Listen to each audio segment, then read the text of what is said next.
Good evening, Starfarers. We are coming to you live from the Opal Sector, where the stars are bright and the asteroids are anomalous.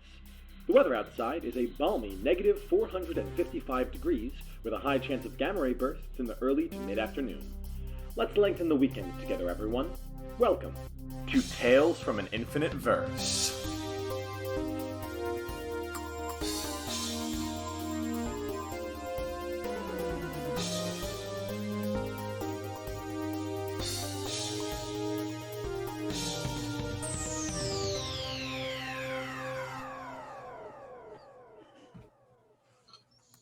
And we're here. We're doing the thing. It's space time. Time for space. Hi, everyone. Woo! Woo! I hope we're going to space. That's the idea. The idea is going to space. We'll see how far we get in this episode. Welcome back, everyone. If it's your first time, welcome. We'll do a quick recap before we start. Don't worry. But this is Tales from an Infinite Verse, where we're going to be playing Uncharted Worlds and doing space shenanigans. Yeah, that's all I've got.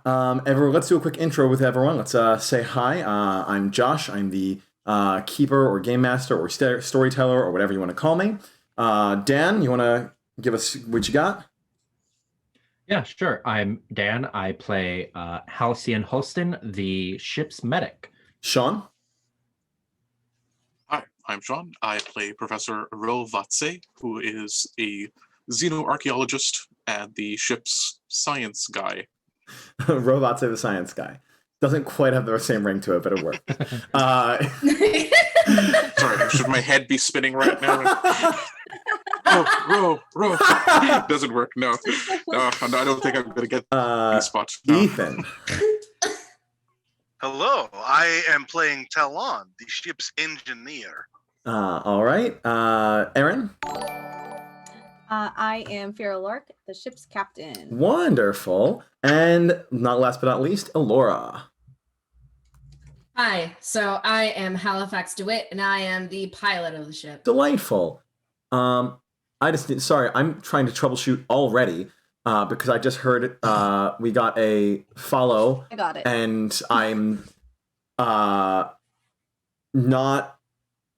I was not supposed to be hearing the follow sound effect. So if I ever, in the middle of the stream, just kind of, jump a little bit, it's because I've got bring, bring. But please do, by all means, follow the stream. It's worth it. It's worth the price of admission. Which is seeing me do goofy things. Free, yeah, so. Exactly so.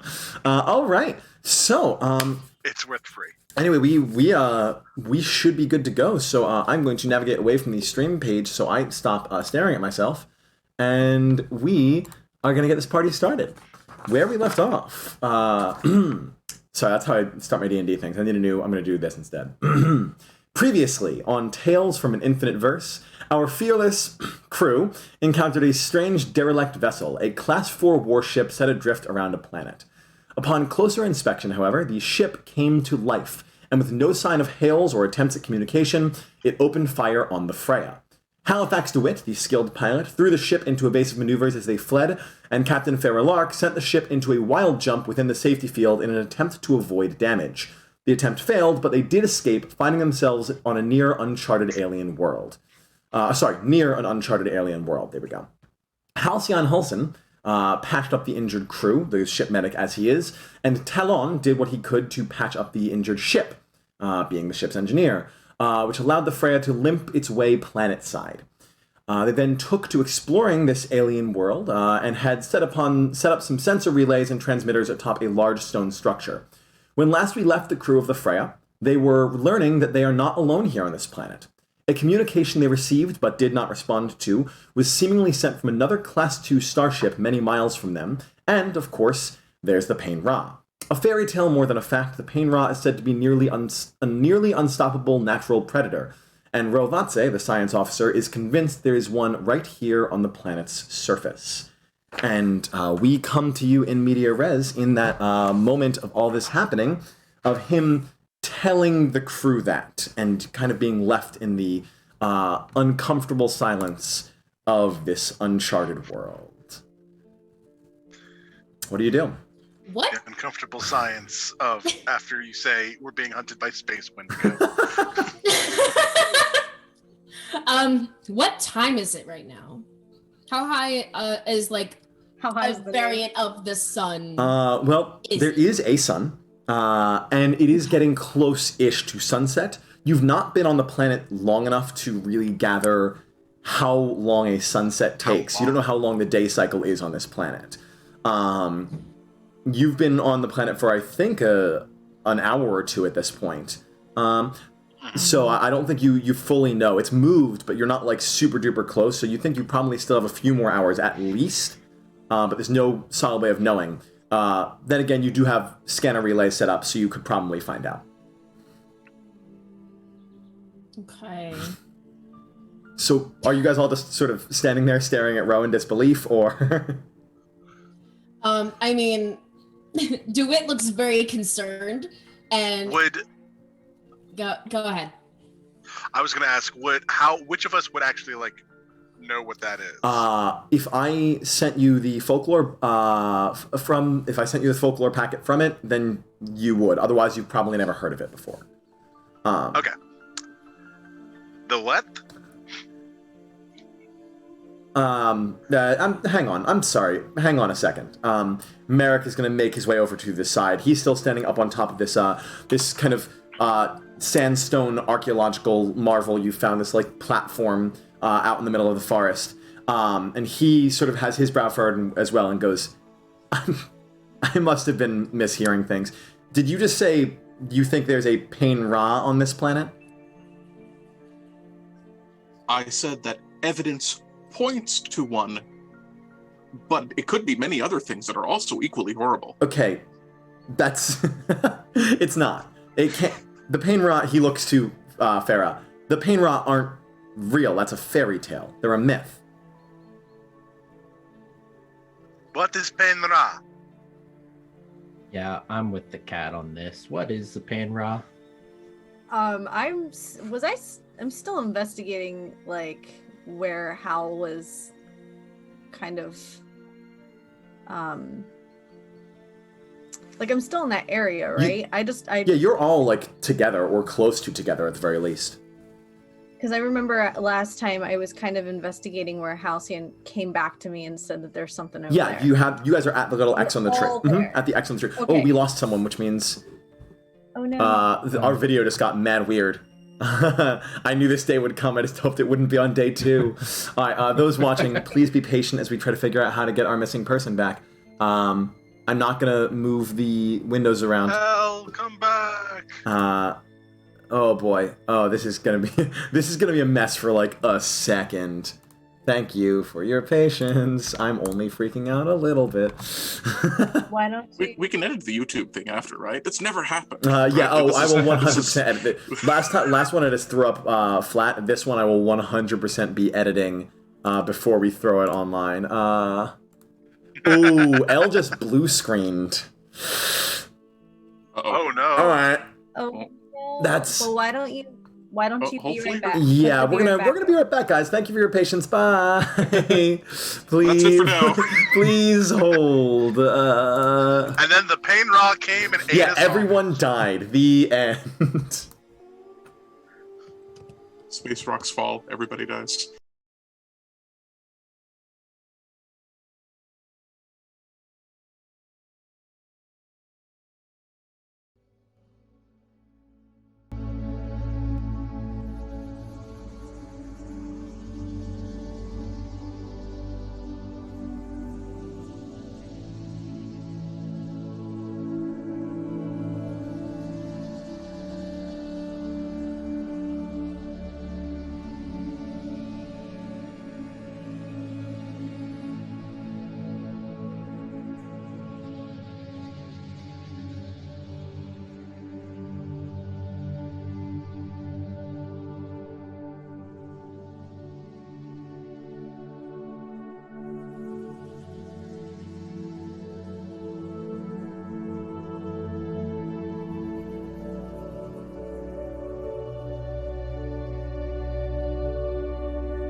Yay! We're here! We did it! Yay! I fixed everything. The Yay! towel fixed everything.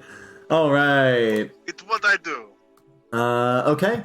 I'm back on my music page. I have all my shortcuts and things opened. So you are, as the captain was asking, you were all currently standing either at or near that tree with the big X/ mark in it, the one that Ro used to deduce what was the signs were for on this planet. Merrick, the first officer, the right-hand man to Phera, is still up on the stone platform where you have the sensor relay set up. But otherwise, you were all sort of around there. So, Talon had just asked what exactly this thing was when we... What is Yeah. Paenra? Well, it's just a story. Just a I story. love stories. Not this one. Uh, Merrick sort of sits and dangles his legs over the edge. but just to humor the universe, let's just all take a breath.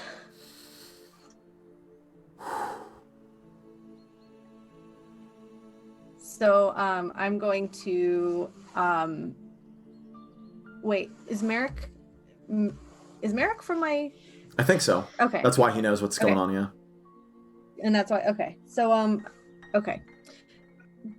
They're just a boogeyman or, like the monster under your bed kind of story to get kids in line or, How does monster fit under bed? Oh my god. It's a metaphor. Yeah, Talon? but also allegedly this one Oh. also allegedly actually could, because they like move through shadows and stuff, so who knows? Oh. So we're just going to act relaxed, act calm, don't be afraid. That's how fear works. Don't go near the tree line, stay in the open. As long as we have the sun, and as long as it doesn't sink too low, we have time. Merrick, Yeah. can you read how time works on this planet at all? Yeah, we've got the sensor kit right here. I'll do a quick scan. Shouldn't take long. Please, thank you. How much time do we? He's gonna go get to work on that. As he does, you are going to hear the choppy voice coming through on your comms again.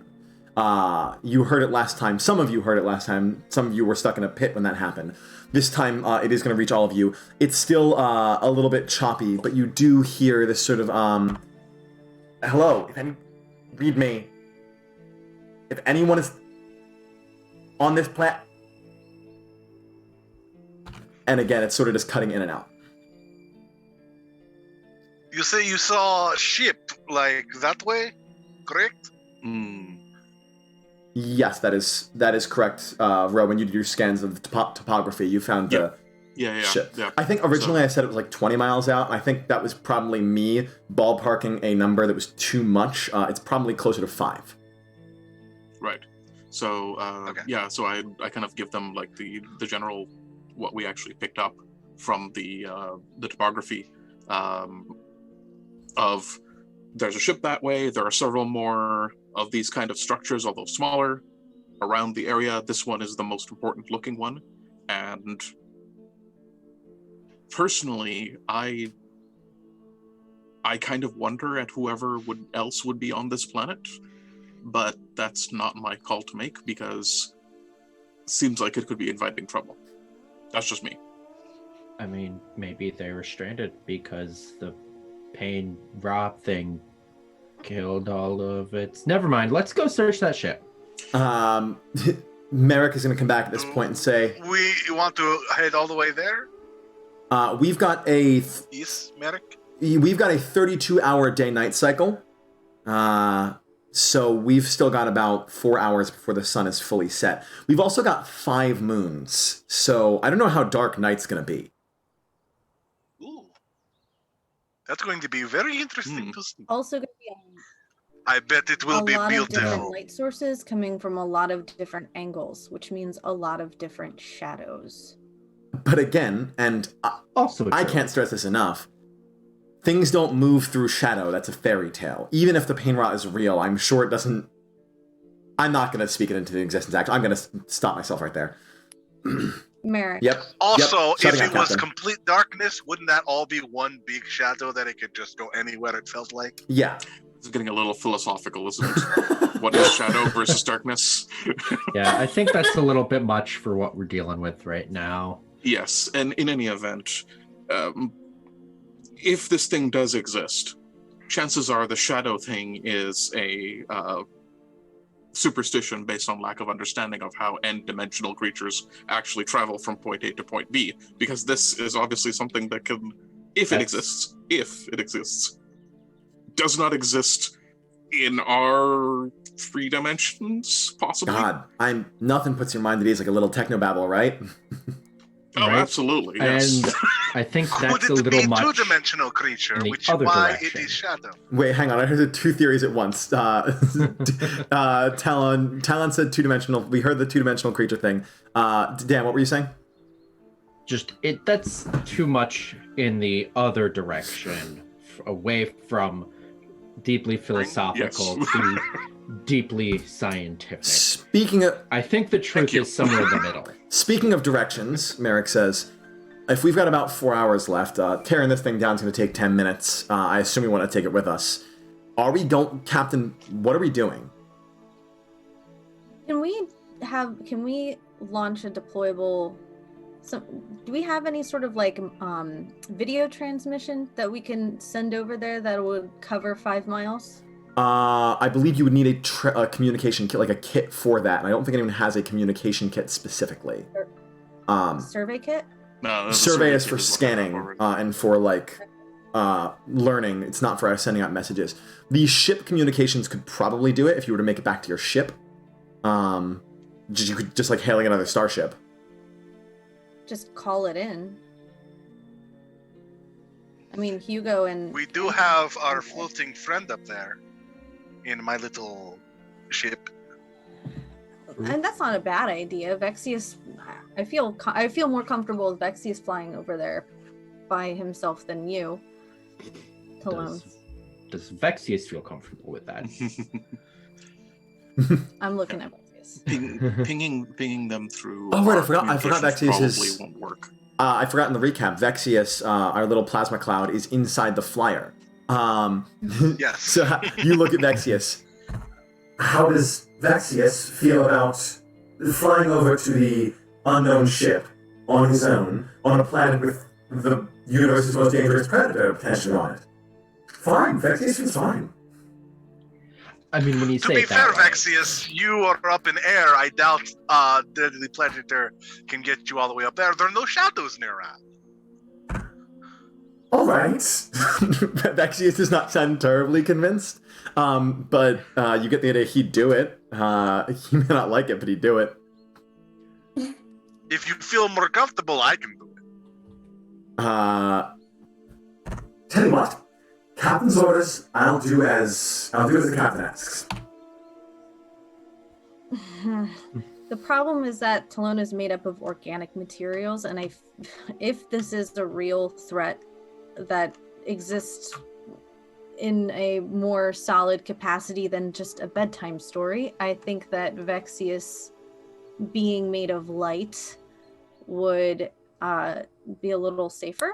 So if you're really honestly not comfortable with that, Vexius, I understand, but perhaps you can at least do a cursory glance over top of the area and come back. Can you make a command roll for me? Now I know we're not actually using command. This is act under pressure, so to speak, but I'm using kind of the similar rules for what a command roll would be. Roll plus influence, and we'll see how it goes. This is 2, right? Oh. 2 I dice. would have something to add in case it didn't work or whatever. Say what you're going to say, and if we need to change what happens, what's being rolled, we'll do that in the moment. Okay. Permission to speak freely, Captain? Of course. I'm trained to combat the Phera. If you want me to go with him, I can. I am more than capable of making sure we both get back safely to the ship. How big is this flyer? Well, is it big enough? Yeah, the flyer. Can the flyer actually fit a person, Talon? Yes, it technically should be able to, according to the book. It should fit 2 people. Okay, yeah. So you could go in. You could go with him. I would prefer at least sticking together as much as we can. We could say that it's cat-sized, but no, I'm fine if the pilot seat is cat-sized and then the passenger seat is person-sized. We'll have that happy medium, and then we'll just go ahead and say that means you could ride since VaTze is flying anyway, or you could reach forward and pilot the controls. It's whatever. It's not deep. Yeah. So that could work. In that case, if that is the order you were giving, then I will let you. I don't actually think we need to roll in this case. I think he's more just trepidation about going on his own. I'm fine with him just accompanying Halcyon. Halcyon is literally the pilot. Halifax. Sorry. It's okay. I'm getting the Hals mixed up. Okay. Okay. In that case, he goes. Yes, if I'm being quite honest, I would feel much better if there was someone else there with me. In case things were to go horribly wrong, I would like to not be alone in this. Well, I don't trust anybody more than I trust to fly anything than Halifax, so... Try not to crash my ship, please. Right then, in you go. And the door for this flyer pops open, allowing you to get in. Alright, I'm getting in, I guess. Okay. Hal, do you have any protection? Gestures to blade that he has sheathed and pats what else does he have? He has something else. And a rifle strapped across his back. Excellent. Okay. Gives a thumbs up. Just remember, your safety is more important than theirs. To be perfectly clear, what will you all be doing while we are surveying this ship?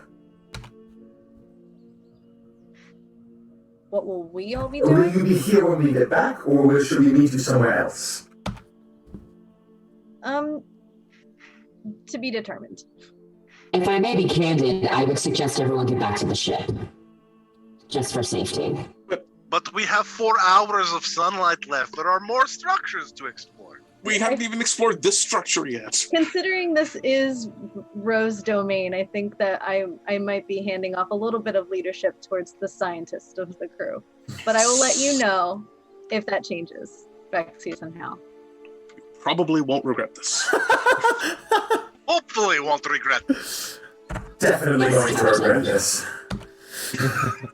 All right. The flyer door closes. Halifax and VaTze zoom off through the. You are going through the woods to reach this ship. There's no clear-cut path to it. I guess over the woods, huh? As being it's a flyer. I would, yeah. Yeah. Up and over the woods. Okay. Let's before we cut to them because you're going to be flying for not long. It goes probably like 5 minutes. The rate we're going, but we can go ahead and let's see what the others are doing as the flyer flies away. So what's Okay. So We are all fine. Nobody is afraid. no. No. Why would we be Nah. afraid if those exist? Exactly. Exactly. So my theory is that.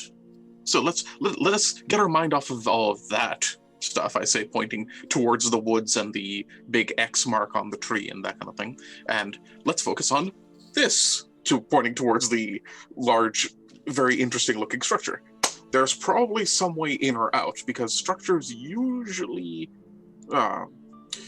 like this usually have at least some idea of their reason. I would like to figure out at least what it's for, and if it's in any way hollow, if there's anything inside, I'd like to be able to get in.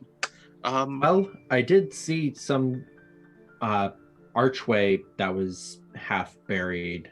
Oh. When I took a took a walk around. It's like right around over there. Please. That might be it. Yeah. Yes, absolutely. That's as good as way as any. While we're Sounds walking, like a door to me.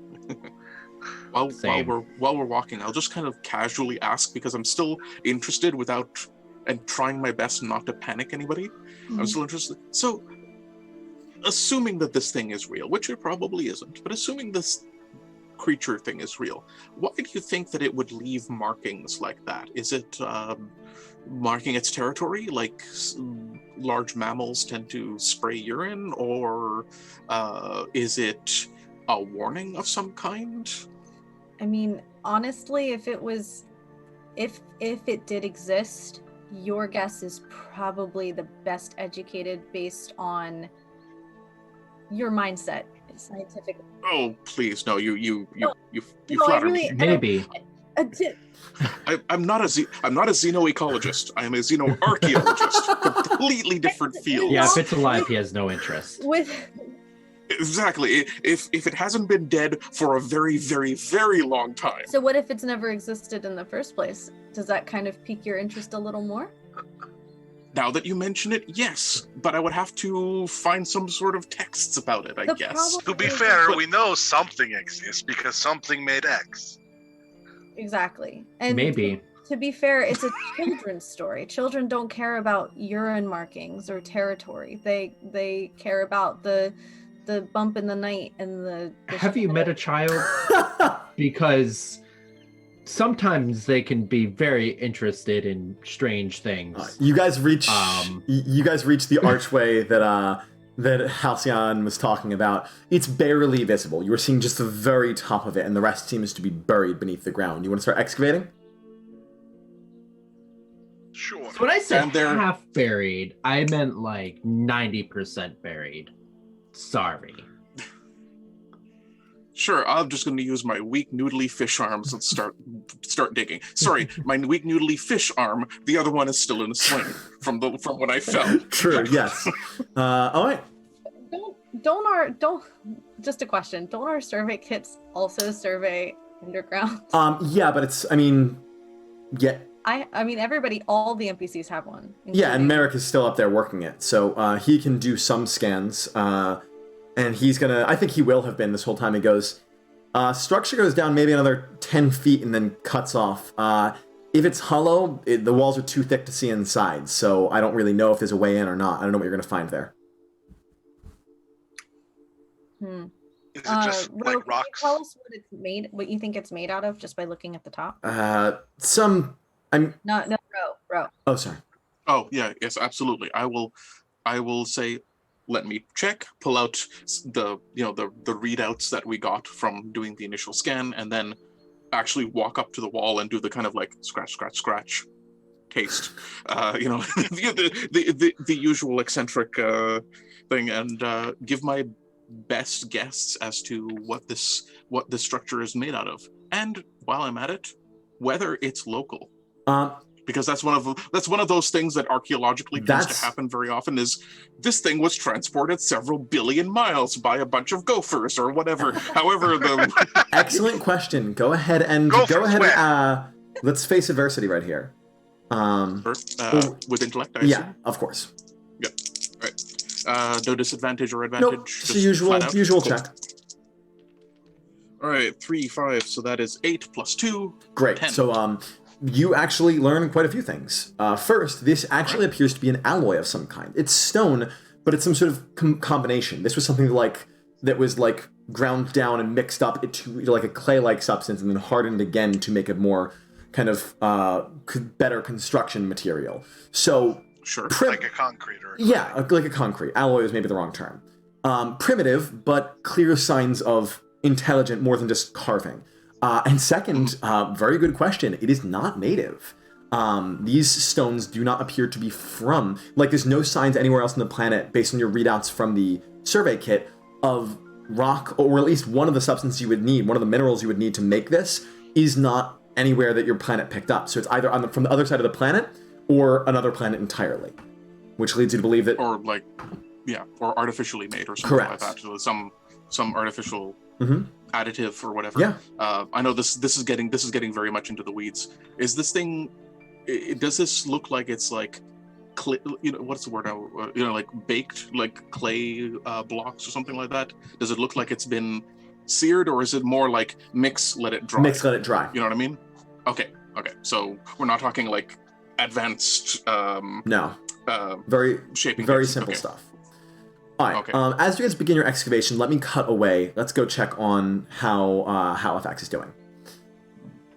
All right. So, Halifax and VaTze, you are soaring through the open sky. Beautiful view. It's a really, really pretty planet if you ignore the fact that it might be trying to kill you. And you are sailing over this, from above, the trees all have this lovely, like, vibrant green plumage with a very, very faint blue tint. It gives it almost like it's reflecting off of the sky, these wide palm-like leaves. And as you sail, you're about 2 minutes into your flight when that you hear that communication again, but it's clearer this time. As you get closer to the source of the signal, you hear once again, anybody's out there? Anybody's out there at all? I saw your ship go down. I just want to see if you guys are okay. If you are okay, reach out. Kind of losing hope here that there's any other life here, so just get back if you hear me. I'll keep trying.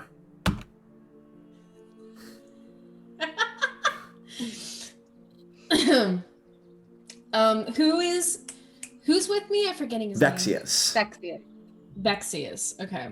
So do you think we should hail him, VaTze? If you like, I'd be happy to open a channel. I'm paranoid and skeptical of just about everyone who isn't on this crew, and some people who are. But we kind of feel like we are going to meet them. It might be better if they know we're coming. Usually I am in agreement in that regard, but open a channel. Well, hang on. What was that but? Because I'm all for any opportunity to not do that. Well, you see, I am a bit more concerned about the Paenra than I am about some deserter trapped on this island, this world right now. So I would rather we don't do this, but Captain's orders. See, I'm of the same mind, but I felt better because you were okay with it. Now I'm freaking out a little bit. Perhaps a wide circle then, where we view from afar and see if we can avoid contact entirely.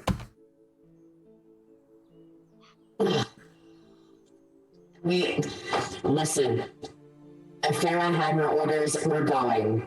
Let's just open a channel and let them know that we're coming. Very well, I'll be quiet. And you hear the kind of like click of a communicator turning on, and the channel is. It was already kind of like accepting open hail, so the channel is now open. Though whether or not they know it's open is unclear. They haven't said anything since then, so you might need to be the first one to communicate.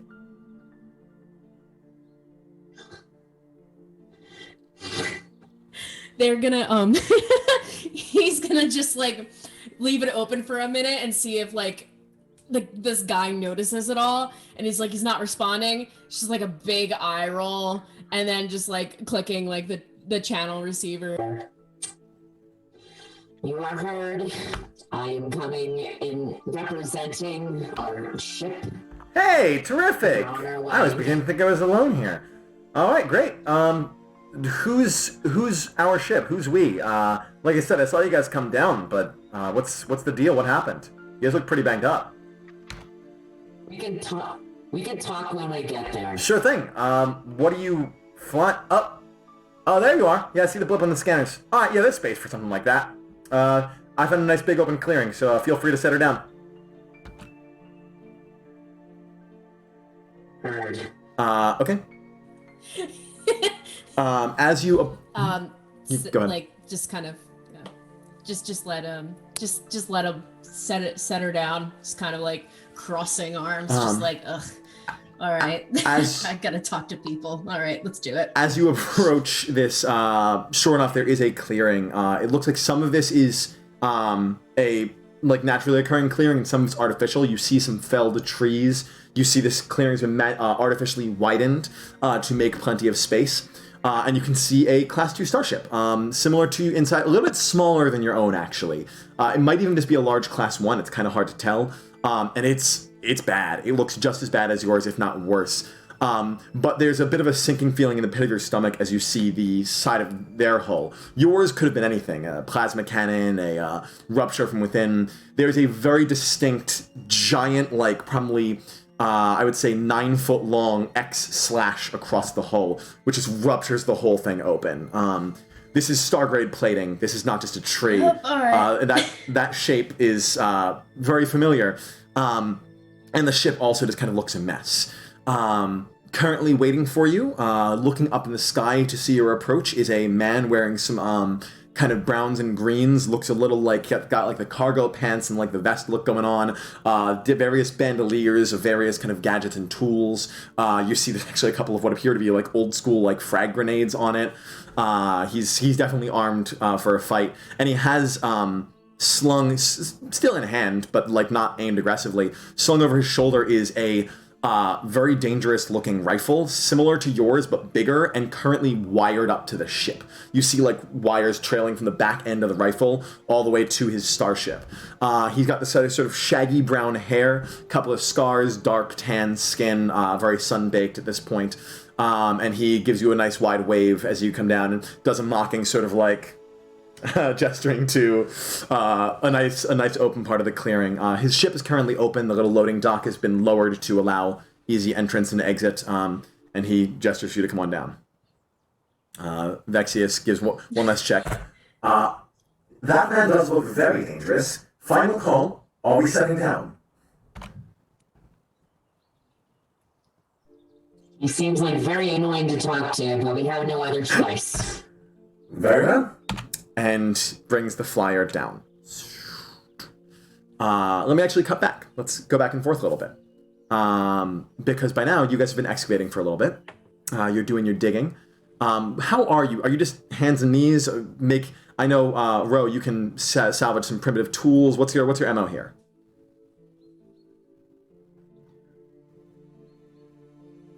Anyone? How far... I have a question. Go ahead. Sure.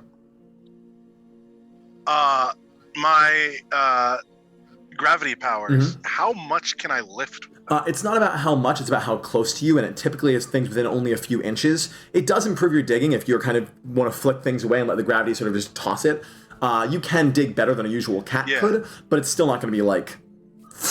You can't just like auto-excavate the whole thing. Yeah, I didn't think that, but I was like, can I like lift the big boulders with these? Or no, not really. It's too big. Okay. How far away is our ship? You didn't come terribly far. You traveled far enough that communication was a little tricky, but I would say no more than a couple of miles. Okay. And we have Gammon and Hugo? Mm-hmm. I mean, I would think... Ro, do you have any, like, archaeological tools? I know this is kind of... This side of things is a little bit new for you, but do you have any sort of, like... Shovels? Excavating tools? Yeah, shovels, if you will.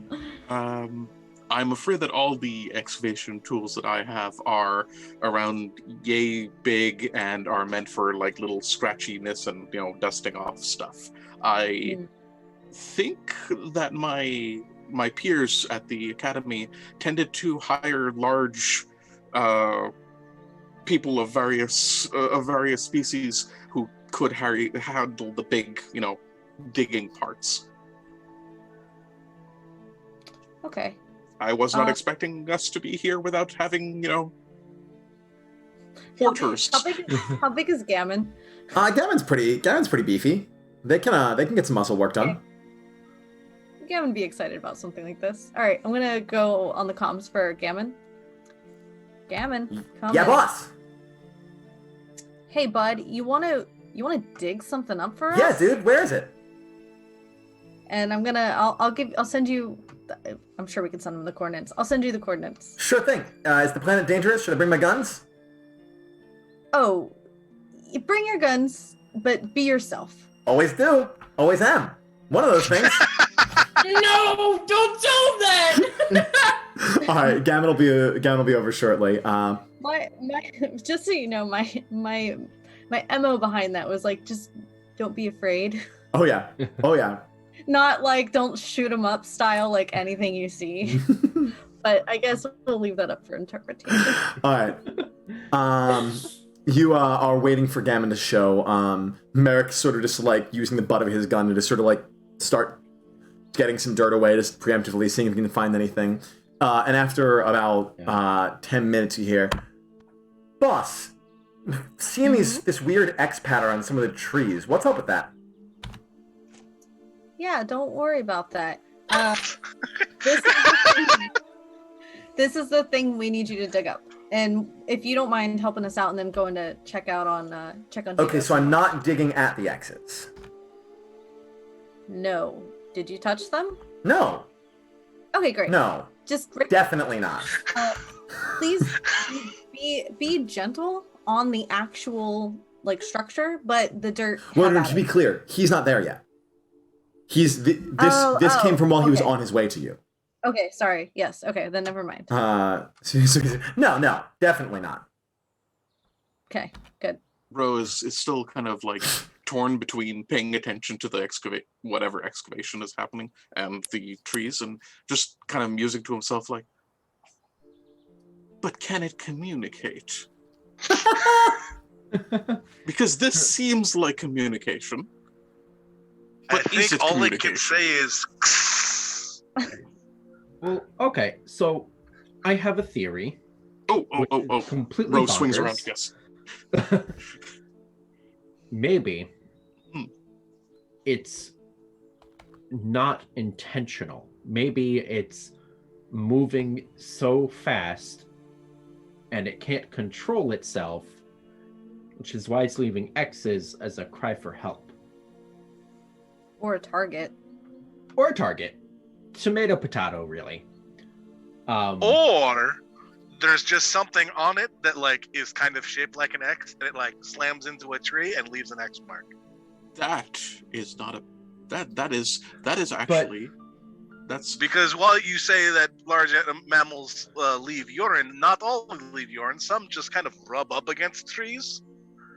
But that doesn't make sense, because then the trees would have some other form of like impact. If you go look at them, bro, I think you said that they clearly have like an entry and then an exit, like something like it was doing that with its claws. Right. So what if they're? What if and it now jumps off of trees? I apologize for maybe causing panic, but what if they're exit wounds? What do you mean? Like that's how it jumps. I am left with the idea of certain species of insect that when they lay their... Oh, maybe I shouldn't be talking about this. Never mind. Everything is fine. Nothing to worry about. Hey, boss? There are no horrible invasive species. Gammon comes over the communicator again. I've got like... This is wild. I can see like 6 of the X's and like if I squint a little bit, like in a line on like different trees going farther. It's like into the distance. It's really cool. Are you gonna tell me what's up with these or what? Oh dear. No, it's in a line. Just get. I'm not like a perfect line, but like if I just like lean, if I like balance a little bit between these 2 trees, I can see a whole bunch of them. I think I'm correct. It is bouncing from tree to tree. And leaves these marks behind. Or marking territory? Like, and then I will like climb up a tree with my gravity powers, and then like just jump to another tree, like, and then kind of like bounce around between trees. Just to show off, or just show what you think it's doing, or just to show and like to demonstrate what it possibly could be doing. Yeah. Only it cannot manipulate gravity, so whatever claw or whatever have you digs into a tree and makes X. I guess that makes okay. sense. I understand what you're saying. Yeah. You're saying it's not so much like marking a territory. It's just that it happens to leave one where it's been. But what's the deal with this one then? Merrick says. He points at the one which Hal found. It's just one on its own. Where did it go from here? Let's just see where we can find the next one. I'm gonna get on the Or last one. Is the line that Gammon's talking about, is that going towards us? You have no idea. You're not seeing it. Okay. All right. Gammon. Yeah, boss.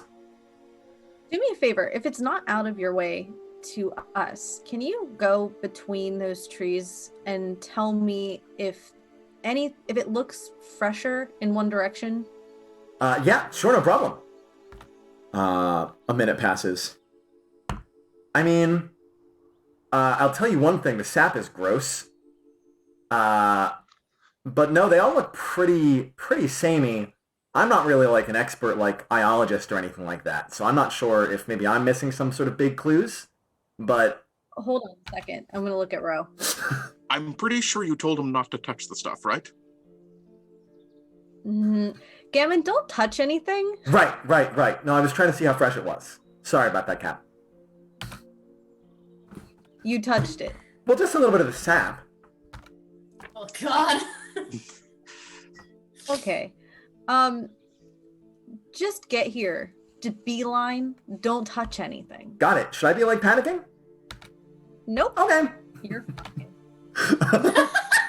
Let's go back to Halifax. Halifax, you land in this clearing and step out to see this man who he kind of, I think as you come down, he's actually going to put the rifle on his back, and now it looks like he's just attached to the ship with the cords trailing behind it, and just goes, "Hey, welcome." By the way, I didn't mention this. I really should be clear. He is a human. I know. You think usually goes unassumed that I need to be clear that humans are not like a dominant race in this, so you get them all of the time. You did describe him with hair and dark skin. So That's fair. Yeah, I guess I could have been assumed as human. I should just get into the habit of clarifying. The only other race with hairs do not necessarily have dark skin. Hey, welcome to my little clearing that I've made for myself and my robot friend. Thank you for welcoming me. No problem. You represent some sort of the crew of that ship that went down, right? Yes, I am the pilot. Cool. Good piloting. Not entirely my fault. I'm sure. No, you guys seriously looked banged up on the way down. Sorry, that was insensitive. I've been stuck here for a bit with a humorless robot, so I'm just sort of, I'll take what conversation I can get. Briar, he holds his hand out. Briar Illick, nice to meet you.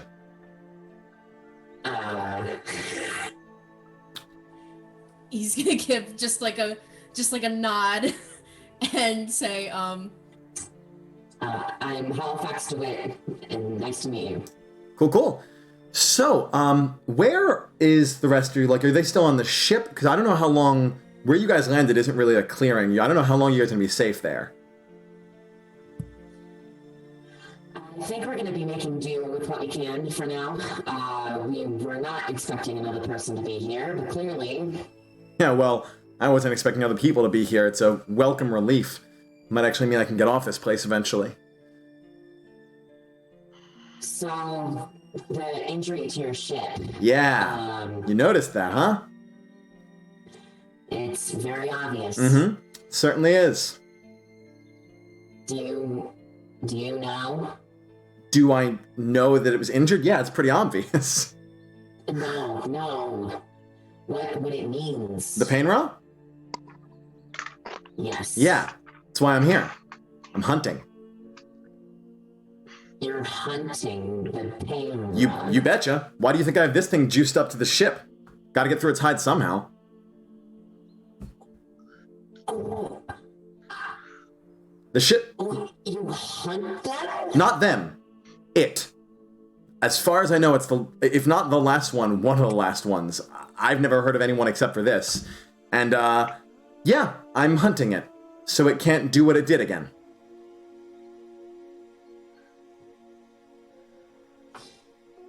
this is a very dangerous mission that you're putting yourself on. I Got nothing left. do hope you realize that. Got nothing left to lose. It already killed my planet. I'm sorry to hear that. It's in the past. This has kind of been my life's mission for a long time. Few years in Lauren, to put it in Lauren. It's just sort of, it's all I've got now. Hang on, Josh checking his notes. Karadian. He's a Bigfoot hunter. You ever heard of it? Is it again? Sorry. Karadian. It's nothing you would have heard of, but he asked if you heard of it. No. Ah. Okay. Before I answer that, I actually want to use one of my skills. Ooh, I love skills. Ooh. What do we got? I also, someone else used this last week, 2 weeks ago, I mean. I want to use deduction. Oh, yes. So deduction is a skill where when you first witness a situation, you may ask one of the following questions and the GM will answer honestly. Yep. And the three options are, you can ask who/what, so it's who or what, is most vulnerable in this situation, is most dangerous in this situation, and then what caused this situation. That is correct. I want to ask, what is the most dangerous in this situation? In this situation? Just in terms of like what I'm seeing from the ship and what is dangerous to my crew that I need to be concerned about. Does that make sense? Yes. Now, this is tough because, I will answer honestly, but it's tough because you haven't met the Paenra yet. If he's telling the truth about this, that might be the most dangerous thing. If he's telling the truth about it, that is what looks like is what brought his ship down. And I mean, that alone, you'll barely be able to get off this planet as is. So if it decides to go after you, that is. That said, as the dangers go that you can see, he has, as he has explained, and you can now see what he's doing, he has a front-facing cannon on his ship, which is what this rifle is wired to. He has the energy of a ship cannon running through his rifle. If he wanted to, and you don't know how that's stable, it may not be stable. This thing might only be good for one shot. You don't know that. But you do know that if this man were your enemy, and he had a clear shot on any of you or the ship, it would be... The ship is not... Maybe with the shields were up, but right now that would absolutely vaporize your ship, and it would absolutely vaporize any of you. So I would say, regardless of his intentions, and Shadow Monster notwithstanding, he is the most dangerous thing in this current situation, because the Paenra has not actually shown any signs of aggression towards you yet. So that rifle would be the answer to your question. That rifle is very deadly to anything it's pointed at, and potentially anyone holding it, if I'm being quite honest. Okay. That's great. And so now he's asked if you've heard of Karadian. Okay. Just like his eyes are just observing everything, and his eyes are gonna go to the rifle and then like follow the trail to the ship and then look back at him.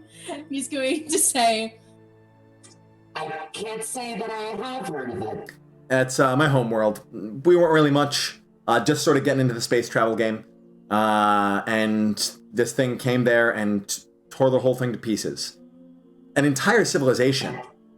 Took maybe a few days, tops. Ripped it to shreds.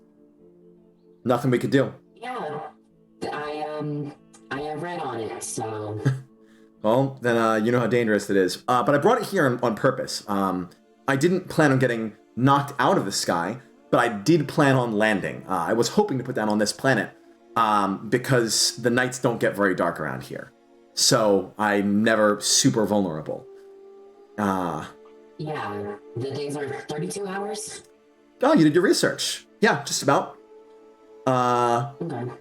32 hour, well, it's the day-night cycle. So the days are about 18 hours, the nights are about 14. And the moons do a good job of lighting the place up. Here's the thing is, you guys are a lot more vulnerable than I am right now. Because this thing knows me. It's known me for years. We've been sort of playing this stellar game of cat and mouse for a long time now.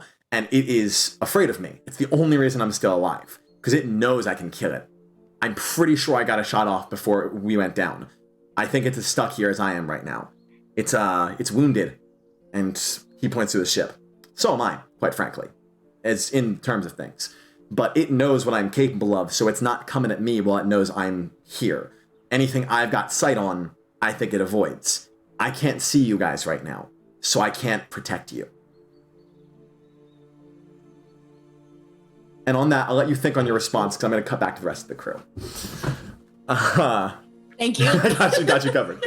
So I was just looking up my abilities. Sure, hit me with it. Does anyone have a firearm on them? I do. I have a plasma pistol. Laser pistol. Well, then laser, you don't even need me. You can cut through the rock. That's what I was gonna offer, to upgrade someone's firearm to laser, because it can cut through and melt material. Mm. Yeah, you can. If you wanted to start melting through this this thing, you could.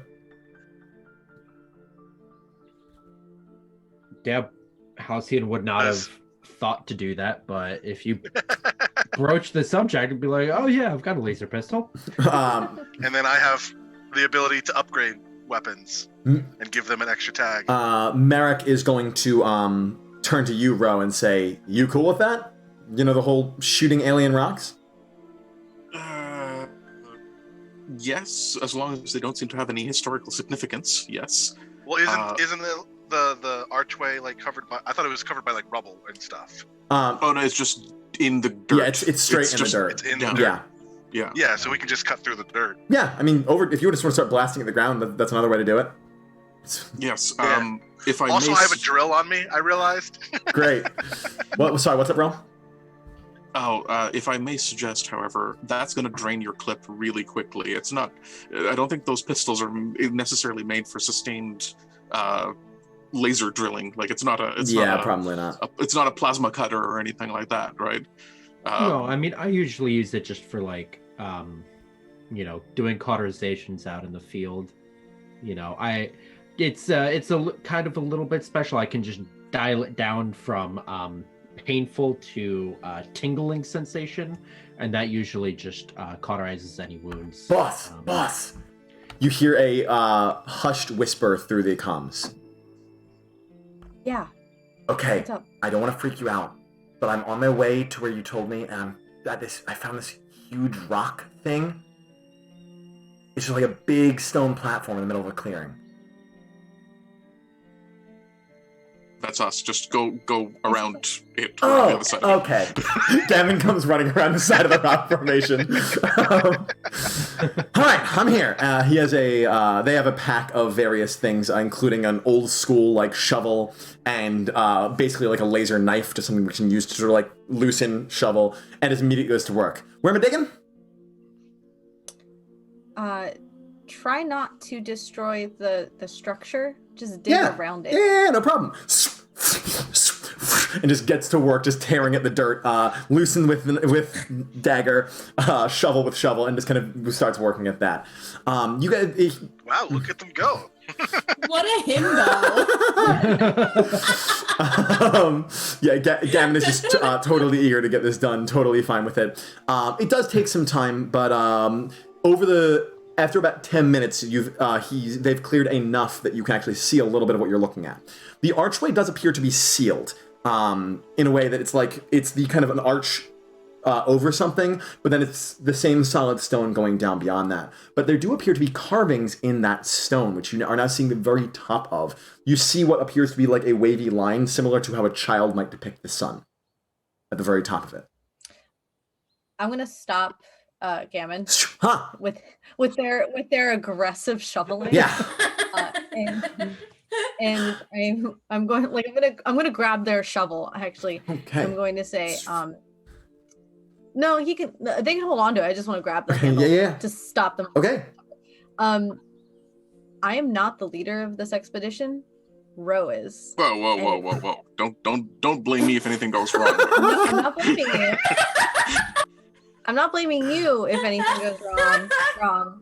I'm blaming you, looking at Gammon, if you ruin the architecture in any way. Boss, I know how to stab dirt.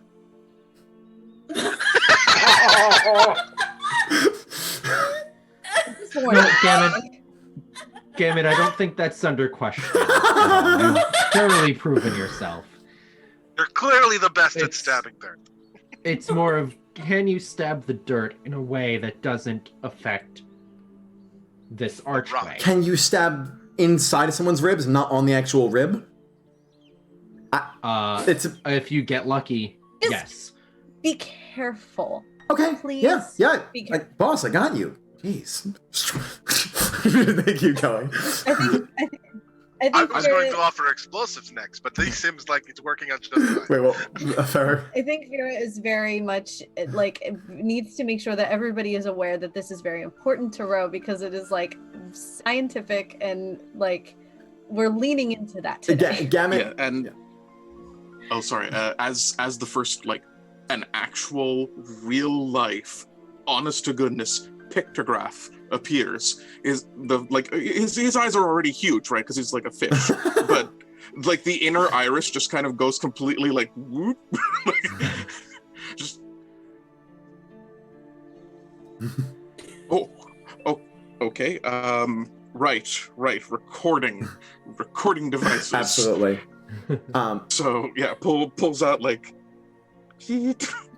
and that's it. He's in 100% focused on, as each pictograph is, I'm assuming there are more than just the sun one, as each one is cleared, he will like kind of, while avoiding getting stabbed by a shovel, reach in with like his brush and like brush off dirt as dirt gets poured on there, like brush. Well, that's the thing is, it is so far just the one. It's very big, whatever this pictograph is. So you're only seeing the very top of it. So it's as you clear more and more, you're taking pictures of it as it gets wider and wider. As you start to see the other two, like it seems to be, there would be an 8-pointed thing if it goes all the way around. Sort of this thing of this sun as he gets deeper and deeper.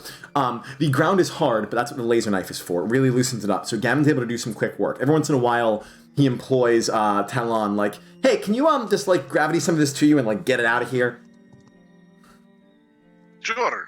So yeah, with your... It is a pleasure to watch you work. We basically see as you do this, the most efficient way for you to do it is actually basically cover yourself in dirt for a hot second and then get out. So we watch you and Gammon over the course of about half an hour can actually get most of the way down. When you're about at 5 feet, Ro, you see there's something else in the middle of this sun. You see the point where the points kind of meet a circle and start to kind of go out. And you see what appears to be a circular dot close to the center. Based on the angle, everything will be a little above the center. When it gets lower than that, you see 2 more dots, like going down like a pyramid. And these 3 dots seem to take up the center of this sun pictograph. Gammon at this point is going to shove the shovel into the ground and kind of, okay, just give me a few minutes. Just got to take a stack. It's fine. Yell up to the top. How much time we got left before sunset? For safety, 3 hours. Take 5. Take 5. Sure thing. Yeah. Canteens. Gotcha. For the effectively, you can tell there may be more at the bottom of this, but it looks like this sun pictograph or whatever it is going to take up most of this archway, if not all of it. The dots in the center. Innies, outies. When you put it like that, I'm uncomfortable. No, it's they'd be innies carved in like the rest of it. Very, very carefully carved. They're perfect circles. Oh, sorry. I look over at the other ones and I am very sorely tempted to poke something into that hole there. I suggest a stick. Yeah, stick seems like best choice. All right. Get a small stick. Okay. You get a small stick and poke into the hole. Nothing happens. It's just... Did it make a click? No, that was me making the stick ticking against it. I apologize. Okay. No click. All right. No, okay. They do appear to just be... So I don't feel anything. No, just part of the normal carving. Doesn't really seem to have any sort of function per se. Okay, so all right. Okay, it seems all right. So I will go in with the brush and start clearing out the holes, making sure there's no, I don't know, contacts or little divots or anything inside the hole, if it's smooth or not, basically. So go in with the brush. Sure. Yeah, great. Okay, you guys are going to continue working on this, and I will go back. I don't want to do too much time at the scene because you guys are taking lots of time, and Halifax will probably be finished before you guys are. So let's go back to Halifax. He just basically said he can't protect you guys if he can't see you. So are you going to suggest that we bring you back to our ship? Oh, I was going to suggest you bring your guys here, honestly. I don't propose to, I don't want to, like, oh, mysterious human guy you just met, bring him back to the ship. Like, I get it. I know the tropes. I was going to say you guys come here. I mean, you have me outnumbered. Figure you'd be safer that way, and I can keep an eye on you. I'm certainly not leaving this clearing. Does it have you surrounded? It could, per se? It could be anywhere, but the fact is, so it doesn't know what way I'm aiming my gun. So it's not going to approach as long as I continue to be able to see where it could approach from. We've been in a stalemate for about a week now.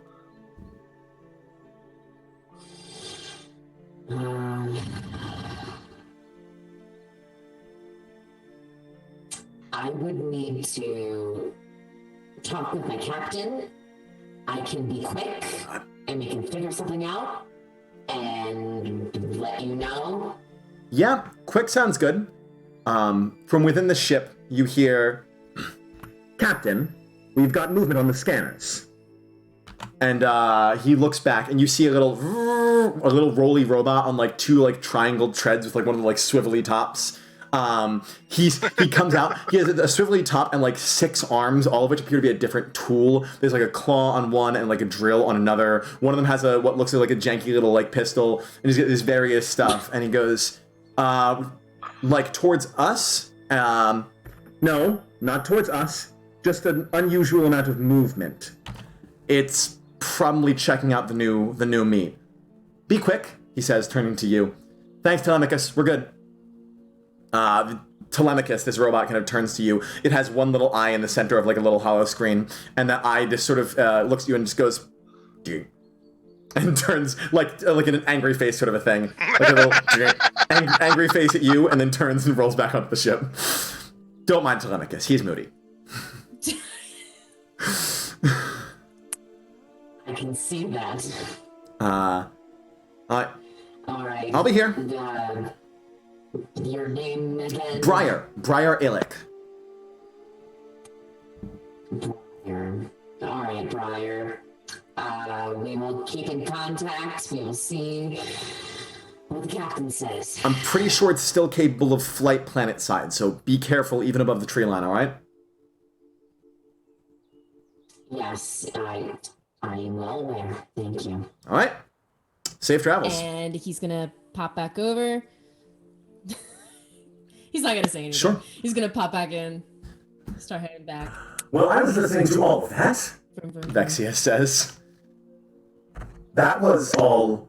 Of course you were. You can never just be totally silent, can you? I was literally totally silent. I was listening. Eavesdropping. Well, I have to make sure if you give us a hasty evaluation. Don't tease me, I'm sensitive. Everyone.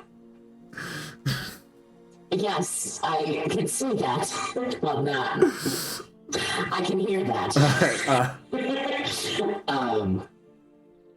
So while we're headed over, what do you think?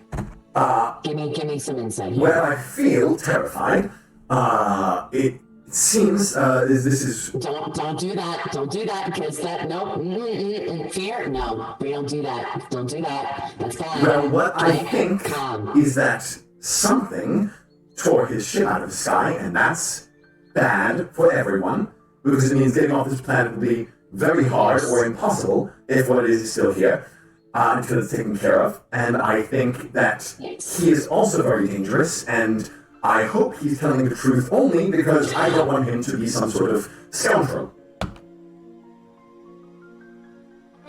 No shit, he's got a huge fucking cannon on his rifle. Yes, which seems bad. seems a bit excessive, but I don't blame him, All right. considering what he's supposedly fighting. Okay. You guys, as you guys are sort of settling in, you guys are, Gammon's just getting back to work to continue the excavation when Halifax brings the flyer back and sets down.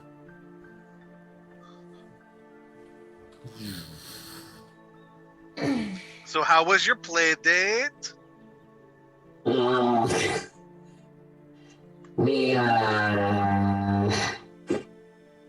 complicated. Captain, I'm gonna need your opinion on this, alright? Whatever you say goes. Of course. What?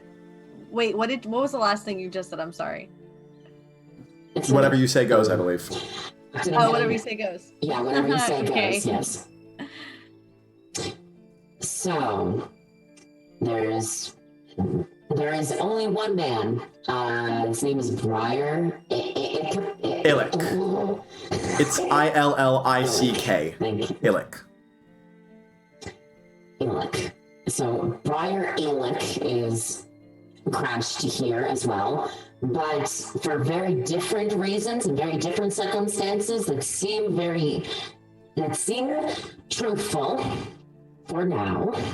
And that is the fact that he is a Paenra hunter and has been hunting this particular one that is also on this planet. Then they've been on a stalemate for a week now. And he suggested that the crew, everyone come over to him so he can be sure that we are all safe. Because he can't guarantee our safety unless we are in his area. I have feelings about this, but it might be wise to proceed with caution and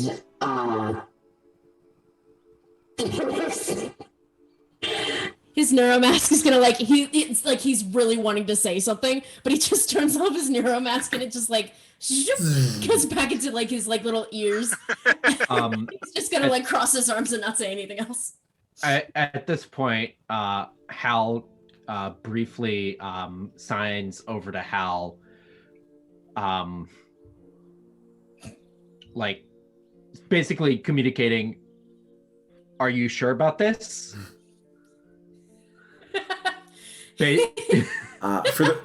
For those unsure, Malleus used to communicate only through kind of emotions and gestures. So there's sort of own like almost half telepathic version of sign language, and some of that lingered. So these two can still speak in code, so to speak. Carry on. Yeah. He's just gonna say fucked.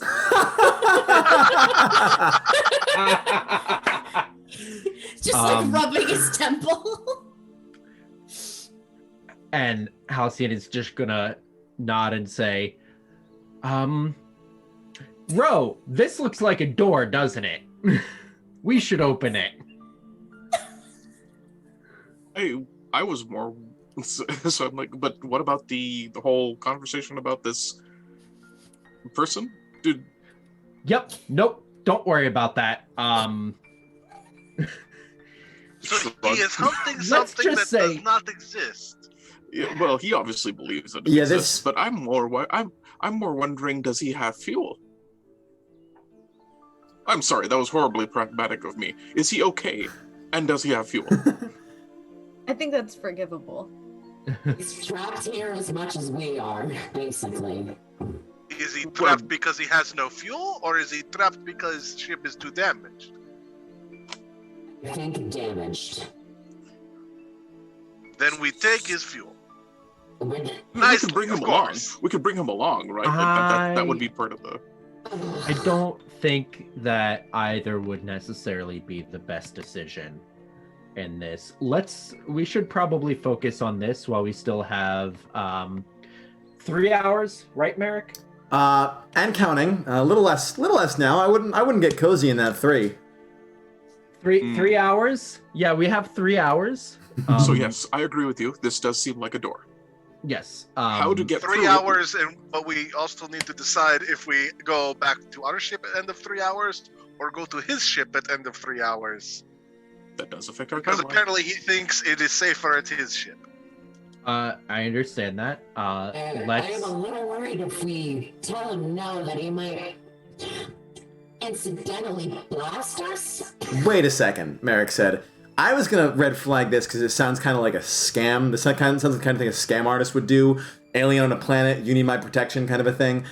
Yes. You say he's grounded. You think he can actually, like, hurt our ship from his position?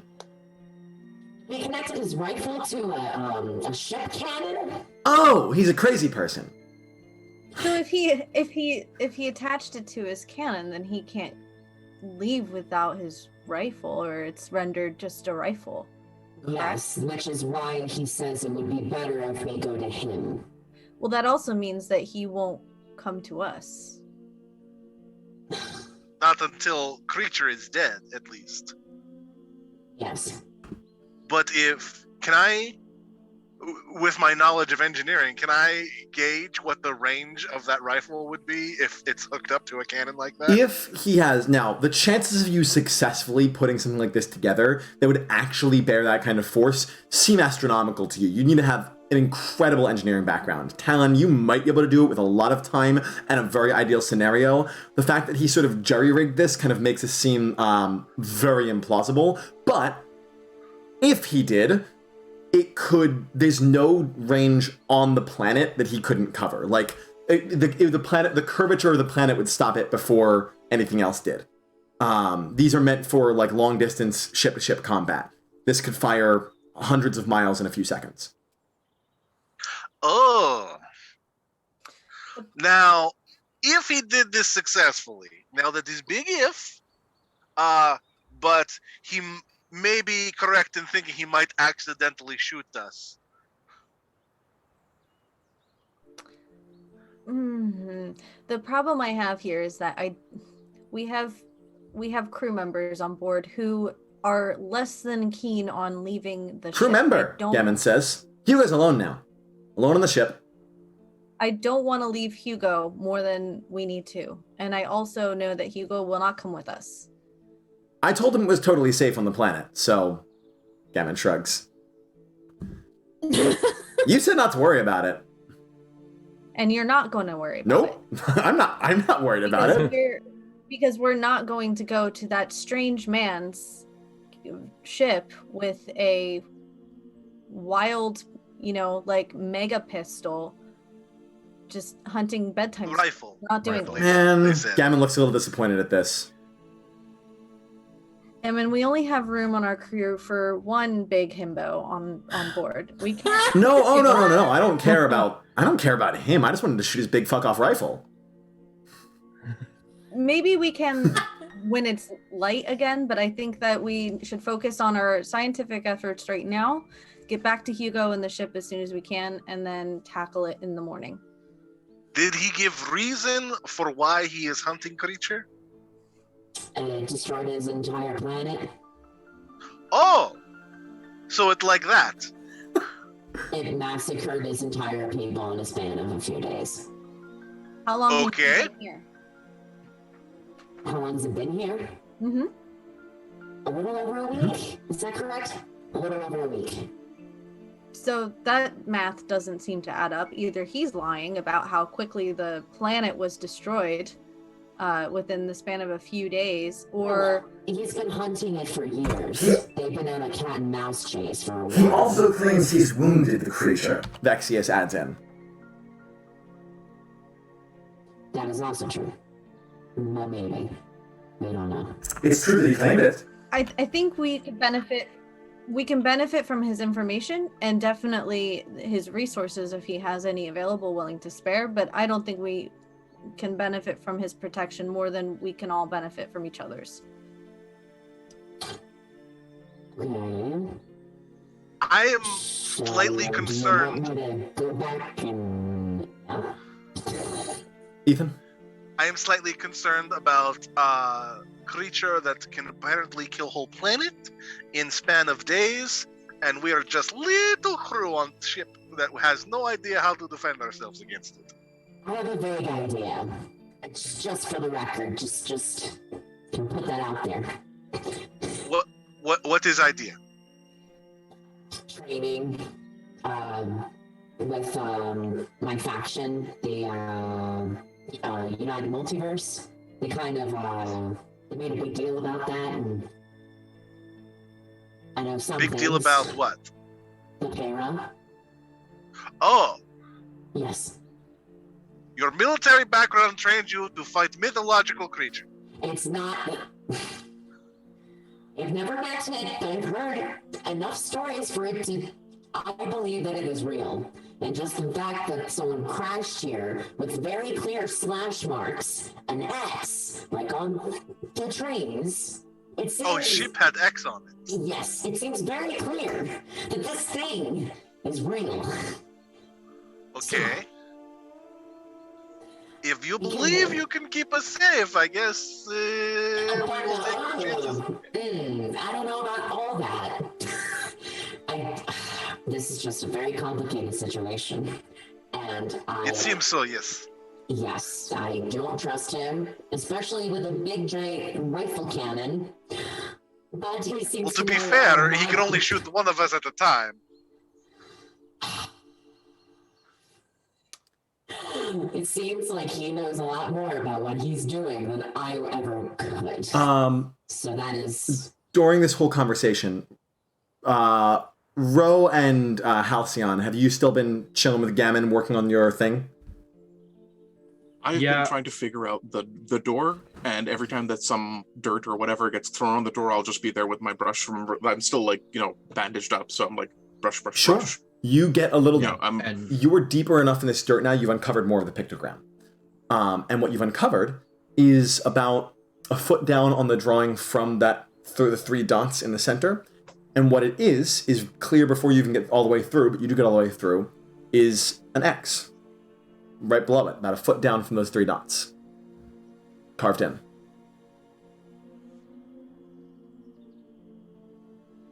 Well, if that's not ominous. Absolutely not ominous at all. I don't know what you're talking about. Does it seem ominous to anybody else? No, I'm not freaking out. Is anybody else freaking out? I'm not freaking out. No. Bro, it's just you, me, and Gammon here. It's okay to freak out a little bit. I guess we have to. We have to pick up the slack for Gammon, who seems to be perfectly fine about Do everything. you I give him want the side me eyes. Like, to stab it? No, not yet. Not yet, Gammon. Stab time will come later. All right. Maybe not today, but later.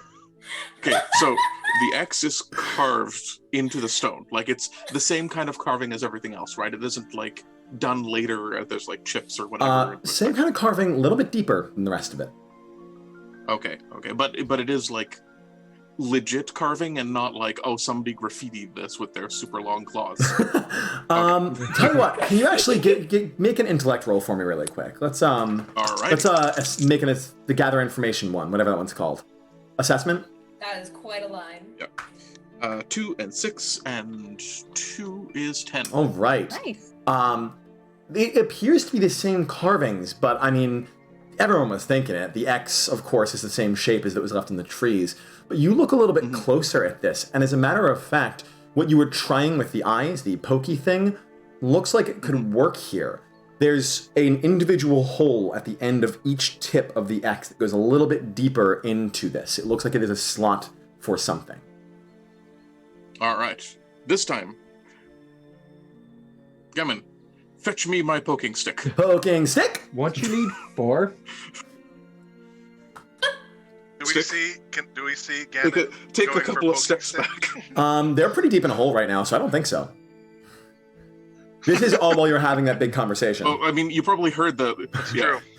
You probably heard, Gammon, fetch me my poking You did stick. hear that. At this point, it's like eye roll sitting. Yeah, there. it's not like you don't know that means a discovery. That's just row. Can I walk over and see what they're doing? I'm gonna say you guys have been distracted with this safety conversation, Fair. and this is simultaneous. So let's let this stay as this scene for now. Okay. So your poking stick is fetched. Yeah. Because Ethan just had a terrible idea. Yeah. Poke poke one of the 4 things and see if I can catch on anything or how deep it goes, basically. It goes about 6 inches and then click, click. Something clicks. Nothing happens. Does it stay clicked after he removes the stick? Click, click. No. Okay, 3 more poking sticks then. Do we want to actually do this, is the question. I think that now is the time for us to make a proper decision. Yes, Gammon's bouncing up and down. Please. As enthusiastic as Gammon is, I think he's right. Or they're right. Yes! I think Gammon, you're here. Mhm. I need you to drop it down to here. Gammon squats. Thank you. And It's good. It's fine. I think we should get the captain's thoughts on this. Boss! Gammon's like scrambling up the hole. Yes, this is a security concern, not an archaeological concern. All right. Before we do, I mean, it both. as he goes to yeah. So you guys are mid this conversation of like, can Halcyon, Halifax keep you safe, etc. When Gammon comes scrambling up the side and leans like arms over the side of the hole. Boss, can we poke a thing with a stick? Gammon, it's more than that. I'm gonna pass Gammon, like over Gammon, to look over at. Yeah, you see the situation. I'm gonna say, "What are you poking with a stick?" Well, from the looks of it, it looks like a mechanism that is distressingly in the same shape as the X's on the trees. See? And I say I point to the wall. However, there are mechanisms in each of the 4 ends. And I was able to activate one with a I need to find a scientific name for this, but for now it's called the poking stick. There needs to be a proper scientific name for this if I'm going to document any of this, because otherwise I'm going to be laughed out of the symposium. A probing utensil. Ooh, Could it be Thank you. Stabbing Good. stick. That's Could be a good. key? That's good. maybe like a key? Yes, a improvised probing key. Yes, something like that. I'll workshop it. Before I have to make a full. The difference between science and messing around is writing it down after. Of course. Mm-hmm. He's not wrong, actually. That's how most scientific discoveries are made. So, in the spirit of scientific discovery, we have 3 more holes that need to be poked simultaneously. Should we? Things might happen. Good things, bad things, who knows what things, but things might happen. Considering the locking mechanism looks like it is specifically designed for Paenra to open, maybe we should not open. Maybe. Actually, hey, would it be possible to get Merrick down here and do a scan of the door? Yeah. I just thought of Yeah, that. there's cords and wires and stuff. I can scan it. I mean, if it's thinner here, then I should be able to get a read. Worth a shot. All right. What if more Paenra are inside? Or maybe it's the Paenra's home, and I he really can't hope find not. it. I hope not too. Merrick is going to slide down with something that looks something like a Ghostbuster plunger attached to like some cabling, which he's rigged up to the sensor array. It barely reaches and kind of points it down. Okay. Clambers back up. Checks the readings. Yeah, that's thinner there. We definitely had some kind of a door. Not much thinner, but thinner. I'm getting some readings that this thing is not able to handle. There's something very unknown in there. Like, really, like, space metal kind of stuff, you know? Exotic matter. I don't know exactly what it is, because... Such as ancient cage for mythological creature. Maybe. It's something, though. Not a lot of it, I don't think. But it's there. Here's the thing. I am all about crew safety and making sure that we're all alive, and I think that I mean, we're all here, so I'm at least not doing terribly. The one thing that I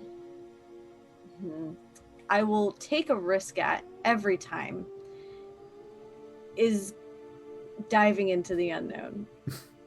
This is Gammon, not me. Gammon's like, yes! As much as I acknowledge that we're in some serious shit in several different definitions of the word, I honestly think that, I mean, it's a key to a door. What are we doing on this side? I agree. Okay, let's open Pandorica. Let's see what happens. Okay. So, you gather up... Yeah, row. Talon, you're engineeringly minded. Would you happen to have something like explosives or some sort of booby trap mechanism or something that could possibly seal this place off should it prove to be hazardous? I do not. I have what I would need to make explosives better, but I do not have the initial explosives myself. That's okay. That's okay. Just a thought. I figured, there are times where explosives open doors and there are times where explosives close doors. I was going to offer if anyone had explosives, I could make them better, but I'm afraid they don't let me carry weaponry. I could barely afford the license for this. So he holds up a civilian-grade stunner pistol. I don't think that this is going to be doing much. Gammon, what weapons do you have? Gammon pulls out a plasma shotgun. Just a nice close-range sort of burst plasma rifle. I got this. Serves me pretty well. I've also got 3 more poking sticks that I just went off and found in the woods. Thank you, Gammon. Gammon, you're officially upgraded to my personal assistant. Boss, is that... Turns to you, Phera. Is that, like, okay? Can I be his personal assistant? Just for now? You can be whatever you want to be. Boss? That's... Second question. Ro, are you sure you want Gammon as your personal assistant? I'll admit that I might have said things that I may regret later. Okay, That's it. as long That's as it. we're all on the same page. Yeah, As long important as we're all caveat. on the same page. Gammon, you can totally be whatever you want to be, but you will still be paid by someone who is not me. Yeah, sure. So I can, while I do not have explosives to make better, I can make a gun explosive. I think you want to make the projectiles explosive. That's what I mean. Gammon... Oh, well, that... You have never seen Gammon so quickly relinquish their gun. Okay. And then I will upgrade Gammon's gun with the explosive tag for firearm. Alright, this is a temporary thing, right? Yes. It doesn't say how long, it just says it's a temporary. Yeah, this is for the sake of a few rounds at the very least. Like a few... Your patch-up can temporarily add up to 1 additional upgrade to a weapon. You have to patch it up. Or a Yeah. vehicle, briefly increasing its class. So weapon. patch up is a move, which again we're using sort of this. So we're just going to do a general like face adversity. So go ahead and That's I would fine. say this would fall under expertise. I would Yeah, assume. so expertise. So expertise this really quick.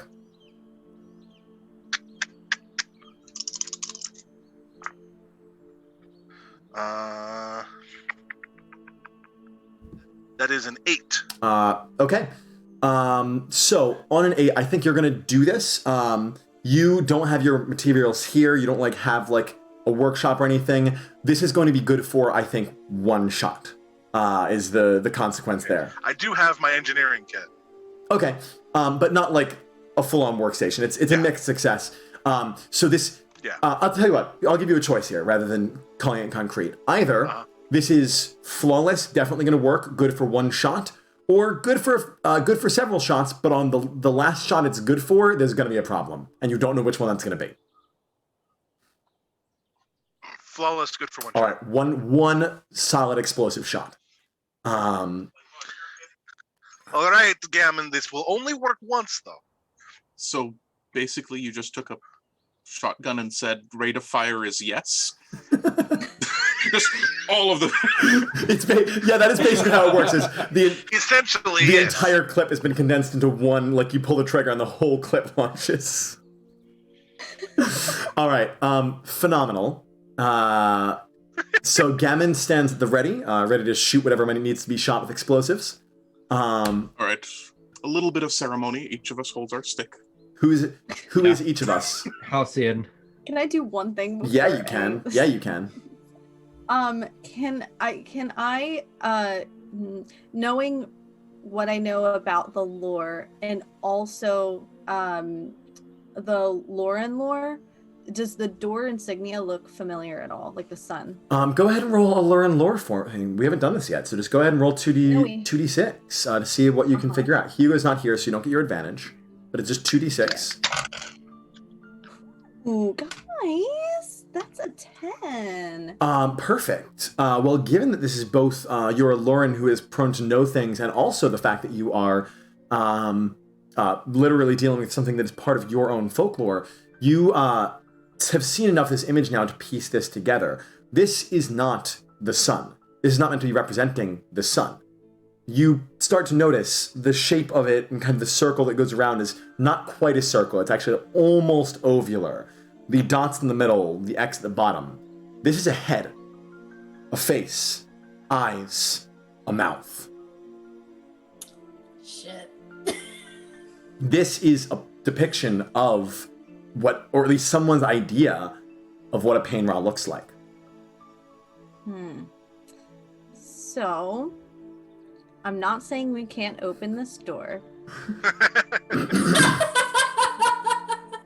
But what I am saying is this might be someone's home. And if we're not wanted there, maybe shooting somebody in their home is not the smartest thing. Well, I'm not saying don't do it. To be fair, it was buried. Whoever is down there, if something is down there, if someone is down there, has been trapped for a while. They've probably been trapped for a real long while. Maybe they'll be happy that we let them out. Or they are a ruthless creature and will kill all of us. I mean, I didn't want to say it. I know the good conscience let something like that out. I'm hoping that this will just invite the Paenra to return home. That's what we're gonna hope for. That we're helping out a lost soul. Yes, Halifax. Opposite idea. This is Paenra trap.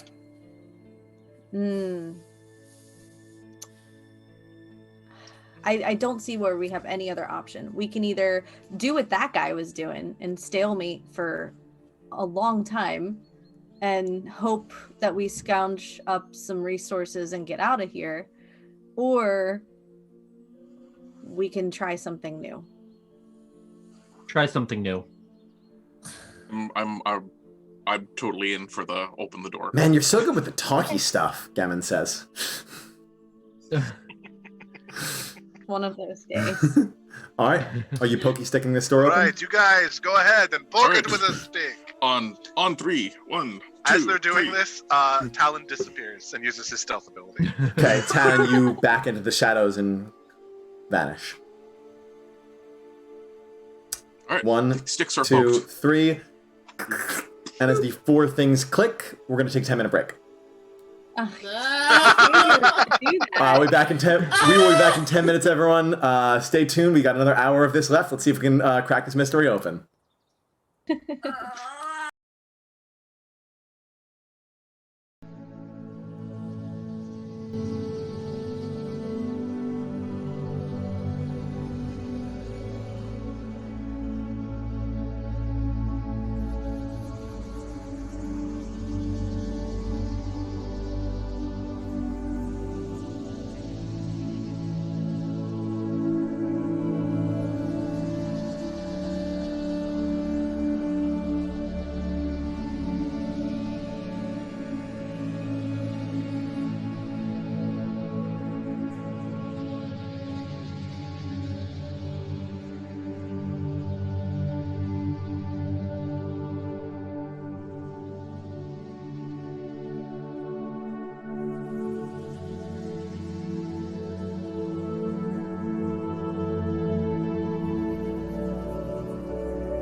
And we're back.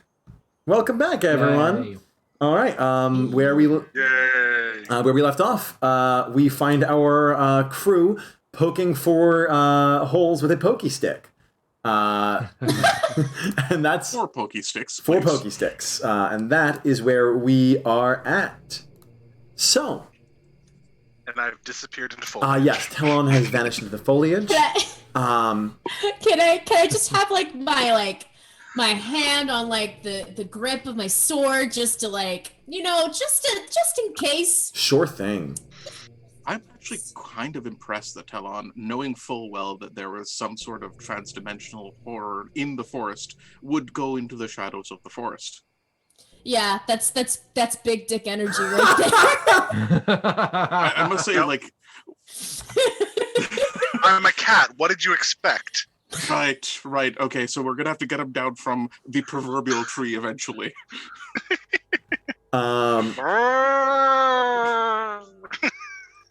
So,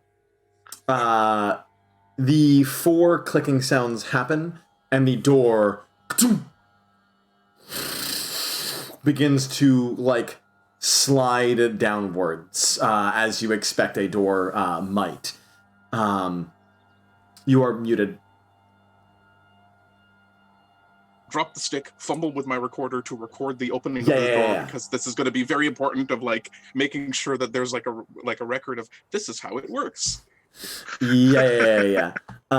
So, as this thing opens, there's still, the sun is setting, just barely beginning to set, but there's still enough light coming in that you can sort of see on the inside of this.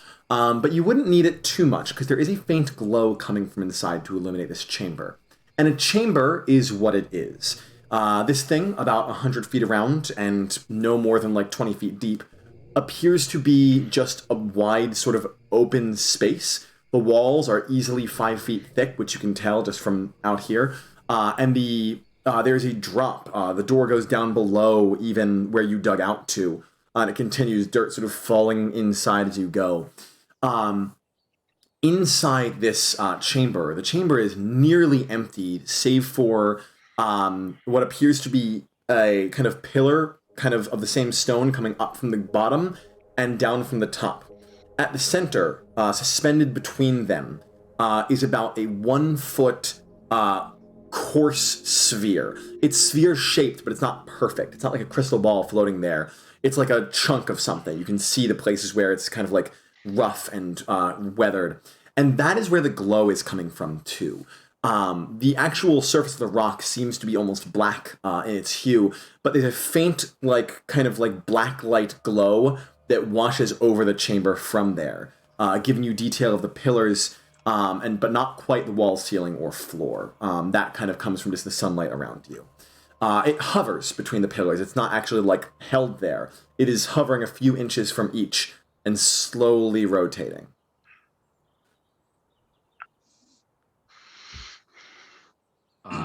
So, there's an old saying, never trust something that could float under its own accord. Halcyon walks forward armed with his poking stick and just very carefully extends his arm out with the poking stick and so there's a undeniable echo when you kind of down into this chamber.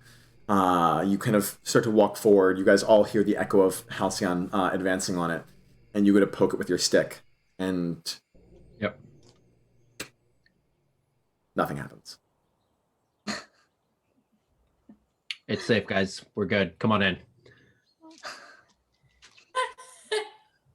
I'll go. Actually, let's get Merrick down here to do the official scans and stuff. Yeah, I'm gonna need to either pack up this survey kit and bring it. It's not gonna reach all the way down there. I can like point it in the door again, but start with that if you're getting theirs. Did Gammon bring their kit? Everybody's got. Gammon goes, yeah, I got it. It's here. And we can set it up too. Get in there, buddy. Hell yeah.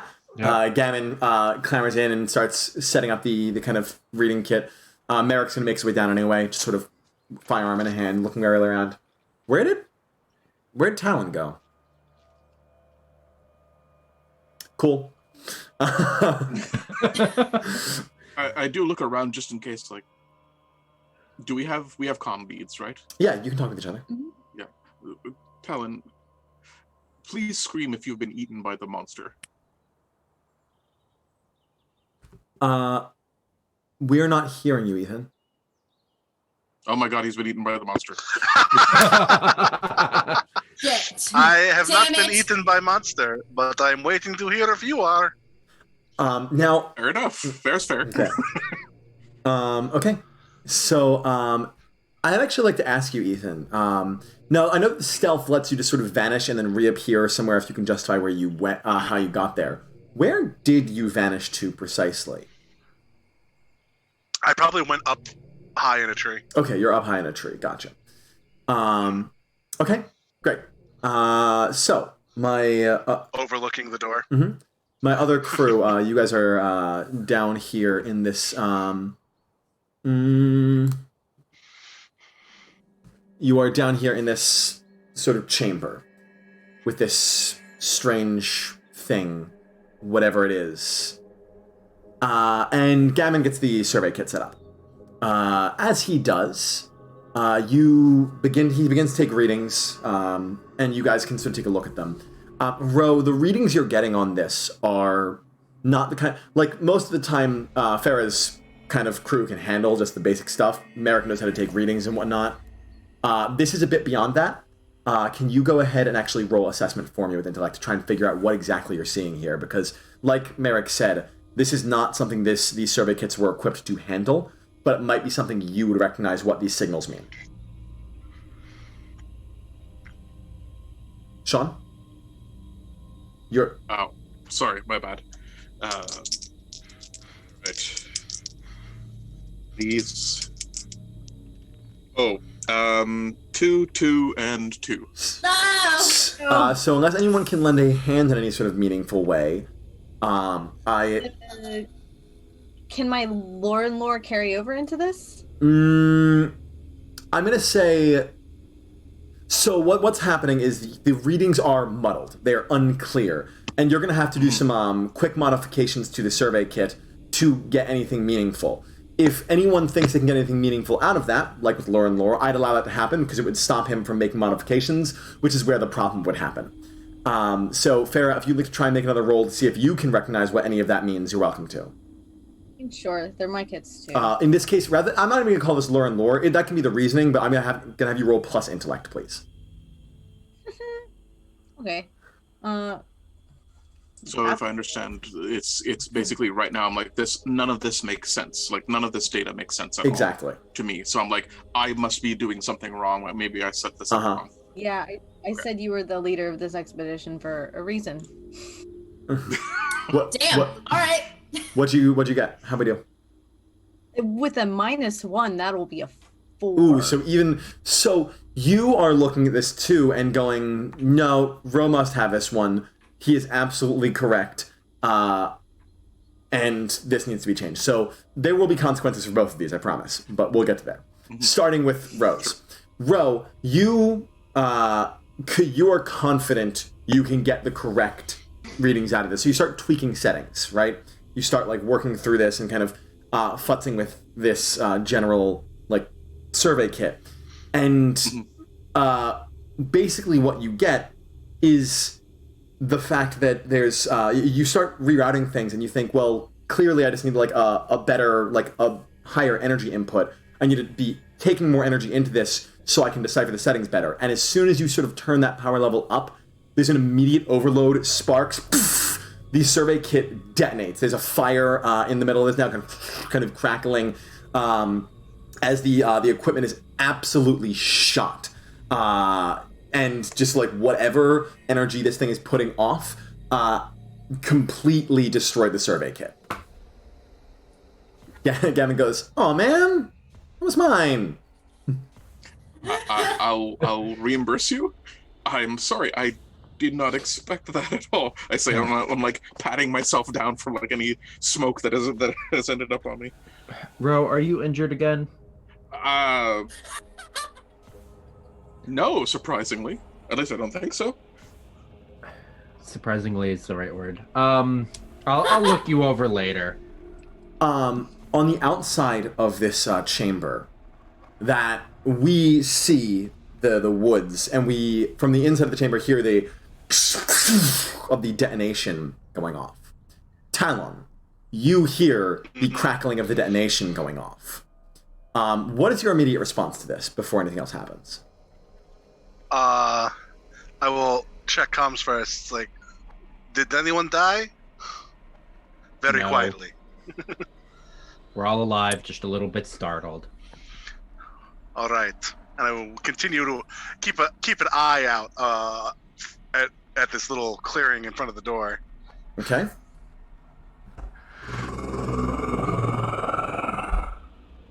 Oh no! You hear that sound from beneath you. Your tree starts to wobble. Looking down, Talon, you don't see any sign of anything that did that. But you recognize the same X that's on the trees otherwise, but this one's deeper. Your tree's going to go down soon. I will hop to another tree. Same thing. Can I hop to the structure? Sure thing. Act under pressure. Okay. What does that translate to for? Yeah. Face adversity. Thank you. There, I'm so there used we go, so buddy. used to Monster of the Week. It's all the same. We know what So that used to means. Monster of Don't the Week. pretend that it is. I love that the creator of the game defended me on saying the wrong thing about the game. I say the wrong thing. It's like, what is that thing called again? Is it defy danger? No, wait, no. Act under adversity. No. Which one was it? Can you make a do dope shit hard rule? Yeah, exactly. How we? That's with physique, right? Yeah. This seems like a finesse is what it's called. Finesse, yeah. Finesse, physique, This seems whatever. like finesse. That is a 10. 10. Great. You navigate through the trees and land instead on the structure, watching as 2 trees come down in the forest. The rest of you, We have company. from inside this structure, hear that.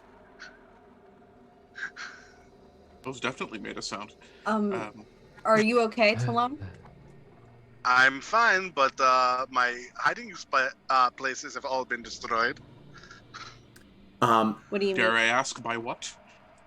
I could not see it. If that helps out, you figure out what it is. And then there is a sound. A distant and plasmic energy comes tearing through the forest, ripping through trees. Oh my god. And smashes into the side of this structure. It manifests this huge green beam that then breaks sewn off the side. The whole structure shakes. This bit of thing in the middle floats and spins a little bit faster, but stays stable. But a shot was fired in this direction. A few more trees fall in the forest. Wait, can I just gather my bearings here? We're in a magic chamber, right? Sure, yeah, if you want to call it that. Okay, that's in a ditch, and above us is the structure. a structure that way. It's not directly Oh, above us. the chamber is within the structure. Yeah. The structure, the chamber is the interior of the structure. Oh, not the big thing. Yes, the big thing. Not the- Your guys are inside the big The thing. big thing that you originally set the survey kit up on, you are now inside of. Oh, I'm imagining Yeah. this Devil's Tower kind of looking like small mountain that we had to climb up, but that's actually what we dug down. Yes, it's both. It was, Okay. yeah, Okay. So, okay. Thank you. no problem. And yeah, that just happened. What do you do? Should I speak freely, Captain? Of course, yes, please, now. We should probably get the fuck out of here, because that was probably the cannon. Yeah. Sounded Oh, like that it, was but definitely the cannon. Did it do any Yeah, damage to the that's- structure? I asked Talon, did it do any damage to the structure? Do I see Is if it did any Merrick damage to the alright? structure? It took about a 4-foot chunk of stone clear out the side of the structure, and that's after carving through several trees. 4 foot deep or 4 foot diameter? Yes. Well, it took about a 4-foot sphere out of the structure, so yes. Why is he shooting towards us? He's shooting the creature because it was right there. Why I is told the you. creature... Is the creature following He's you? going to be shooting, and then it's going to hit us.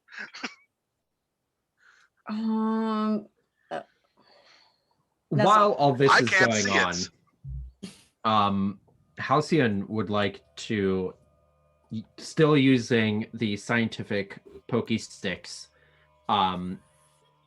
try to stabilize the ovid-shaped crystal Sure. thing. Try to stop it from spinning. Okay, you hold it there for a second. You can feel a little bit of pressure. And It does seem to still want to turn. It's not like it was just perpetual motion. It seems to have that kind of innate, it just kind of wants to turn. But it's not impossible to hold it. It's not like immeasurably strong. okay, and then when I take the poking sticks off, does it resume spinning? Yep. Huh. Yeah, maybe now's not. I can't believe I'm saying this, but maybe now's not the best time for further discoveries. Although I am tempted to just take that thing with us. Well, that was going to be my next thing, is using the poking sticks to try and move it off of the pedestal. And as Halcyon is saying that, he's doing that. He's taking the poking sticks and just I thought it was slowly floating in the air. It is. pushing them. Yeah. It's floating between the two pillars. Yeah, it's not high in the air. It's not a huge chamber. So you can. No, he just said pedestal. So, Yeah. And I was confused. Yeah, the two. Yeah. So you can do that if no one's stopping you. Somebody get on the other side and catch it. I would, but the arm. I'm gonna take off my jacket and try to As a cradle, Wrap it yeah, up. no problem. You push Right, this thing. right. Smart.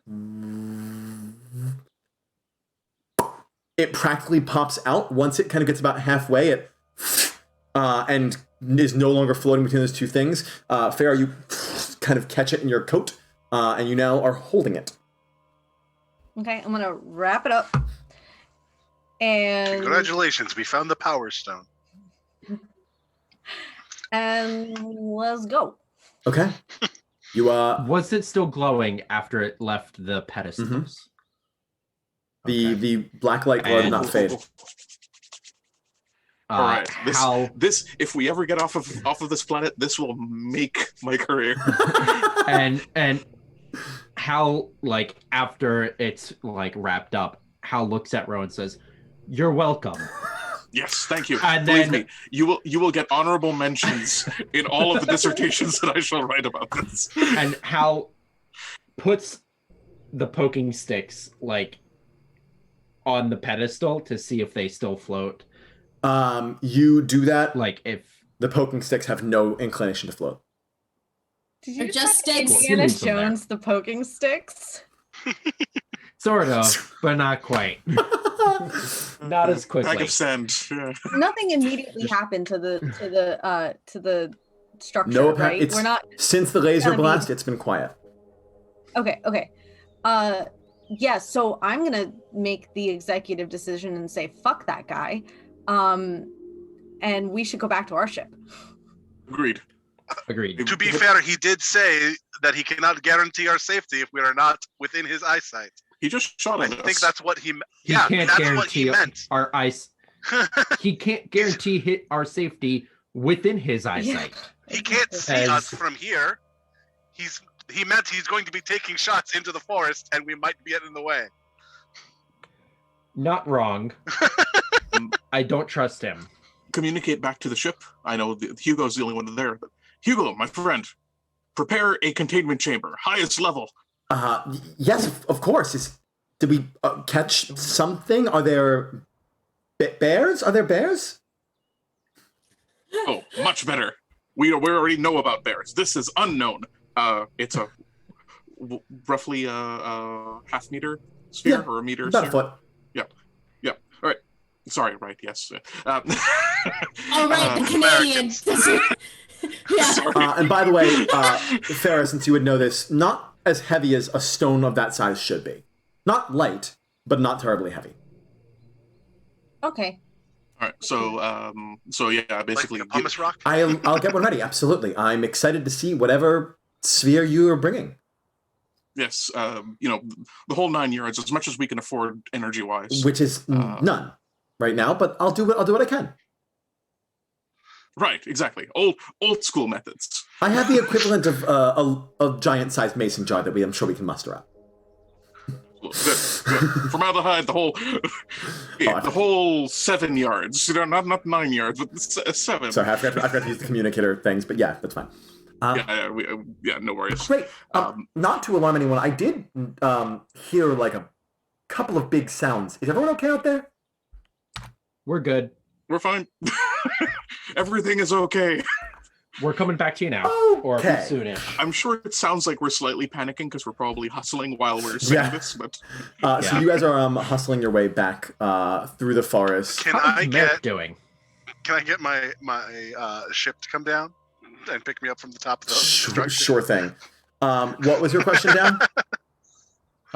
How's Merrick? Although he was down with us. Yeah, right? he came down with you, Yeah, so he he's came just sort of still on alert, on guard. He's looking through the path, like the clear line of laser firing at it, sort of squinting and seeing if he can catch a glimpse of whoever shot, but he can't. Yeah, I would probably be doing the same. I would have taken up the rear, close to the entrance. Can you all actually make an assessment for me? No, this is you specifically. Assessment okay. plus the equivalent of perception would be intellect, I guess. Intellect, yeah. Sure. I think it's Sure. what you notice would be an intellect. Yeah.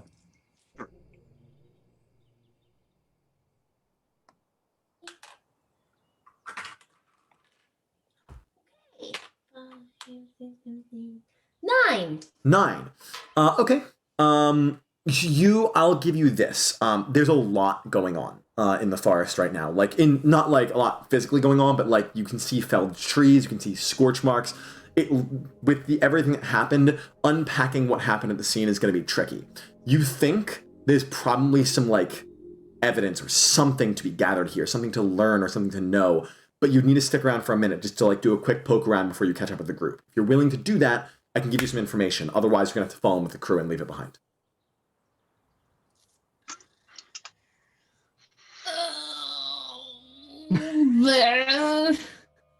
Okay. Captain, Yes. I think there's something here that would be helpful, but I need to stay behind and make sure that I can get a good read on it. Would you let me do so? Not alone. Who do you need? I'm up here! I say as I fly over. Stay with the cat, then get to the ship. All right. Okay. Wildfire. He doesn't look terribly happy about it, but it's VaTze is with them too, right? VaTze is still in the flyer, yeah. This would be in the ship, yeah. Okay, so 3 of them and then 3 Sure. of us. Row. While 4 of us. Phera and I are 5 of hustling, I just say, so is it heavy? It's, I ask. it's not terribly. It's a little. It's kind of jarringly light, but it's not. I'm not really thinking about that right now. So, yes, speaking of not wanting to think about things, there's a word that keeps wanting to poke its way into my head, and I've been trying to refuse it for a long time. You know that I'm Torvani, right? We tend to think in terms of the word egg. The word egg keeps coming into my brain, and I really don't want it to be there. I want to get this under a scanner as soon as possible. It is egg-shaped. I mean, if you think that the word egg is going to incite a sense of fear right now, I would maybe put that aside for like 5 minutes. That's yes, that's what I'm worried. But we need scanners of some kind. We need appropriate medical scanners, because if this thing is in any way biological, I want it preferably inside the ship's cannon before firing it.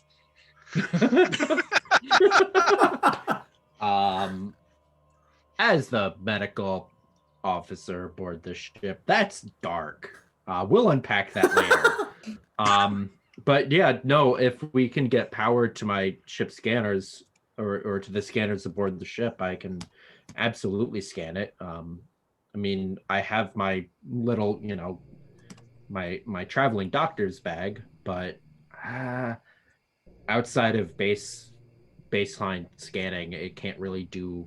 Well, yes, I know we don't have any power either. That's the other problem. But yes, Doctor, I'm going to need you to please check this to make sure that there's nothing biological about it. Because as I said, I'm an archaeologist. I deal with pottery shards, not horrible creatures who want to eat my face. Legends about horrible creatures? Totally cool. If they're pictographs, even better. Actual creatures? No. By this point in time, acting quickly, Halifax and Talon could have caught up. So let me cut to them for a second to see what they found, and then have them catch up to you guys. Going out into the debris, you follow the line of fire and the damage it's caused. You recognize which trees were felled by this strange Claw X thing, and you recognize which trees were felled because they got hit by a massive amount of plasma energy. And you find a sort of in-between of that. You find the place that was the clear line of fire, the clear, impact zone where this happened, and you find the tree that was off the beaten path, not one of the ones felled when it was trying to get the ones Talon was on, and not one of the ones the laser would have hit. That still appears to have some sort of scorch mark on it, and that's what clicked as something's off here. You head to that tree and check it out. It actually isn't a scorch mark. It's actually some sort of other substance that is coating the tree. Something that appears to have rubbed off on something perhaps moving very quickly. It is black as a scorch mark would be, but it produces no heat, and it is clearly an outward thing rather than an inward thing. It almost appears to be some sort of leathery material at first glance.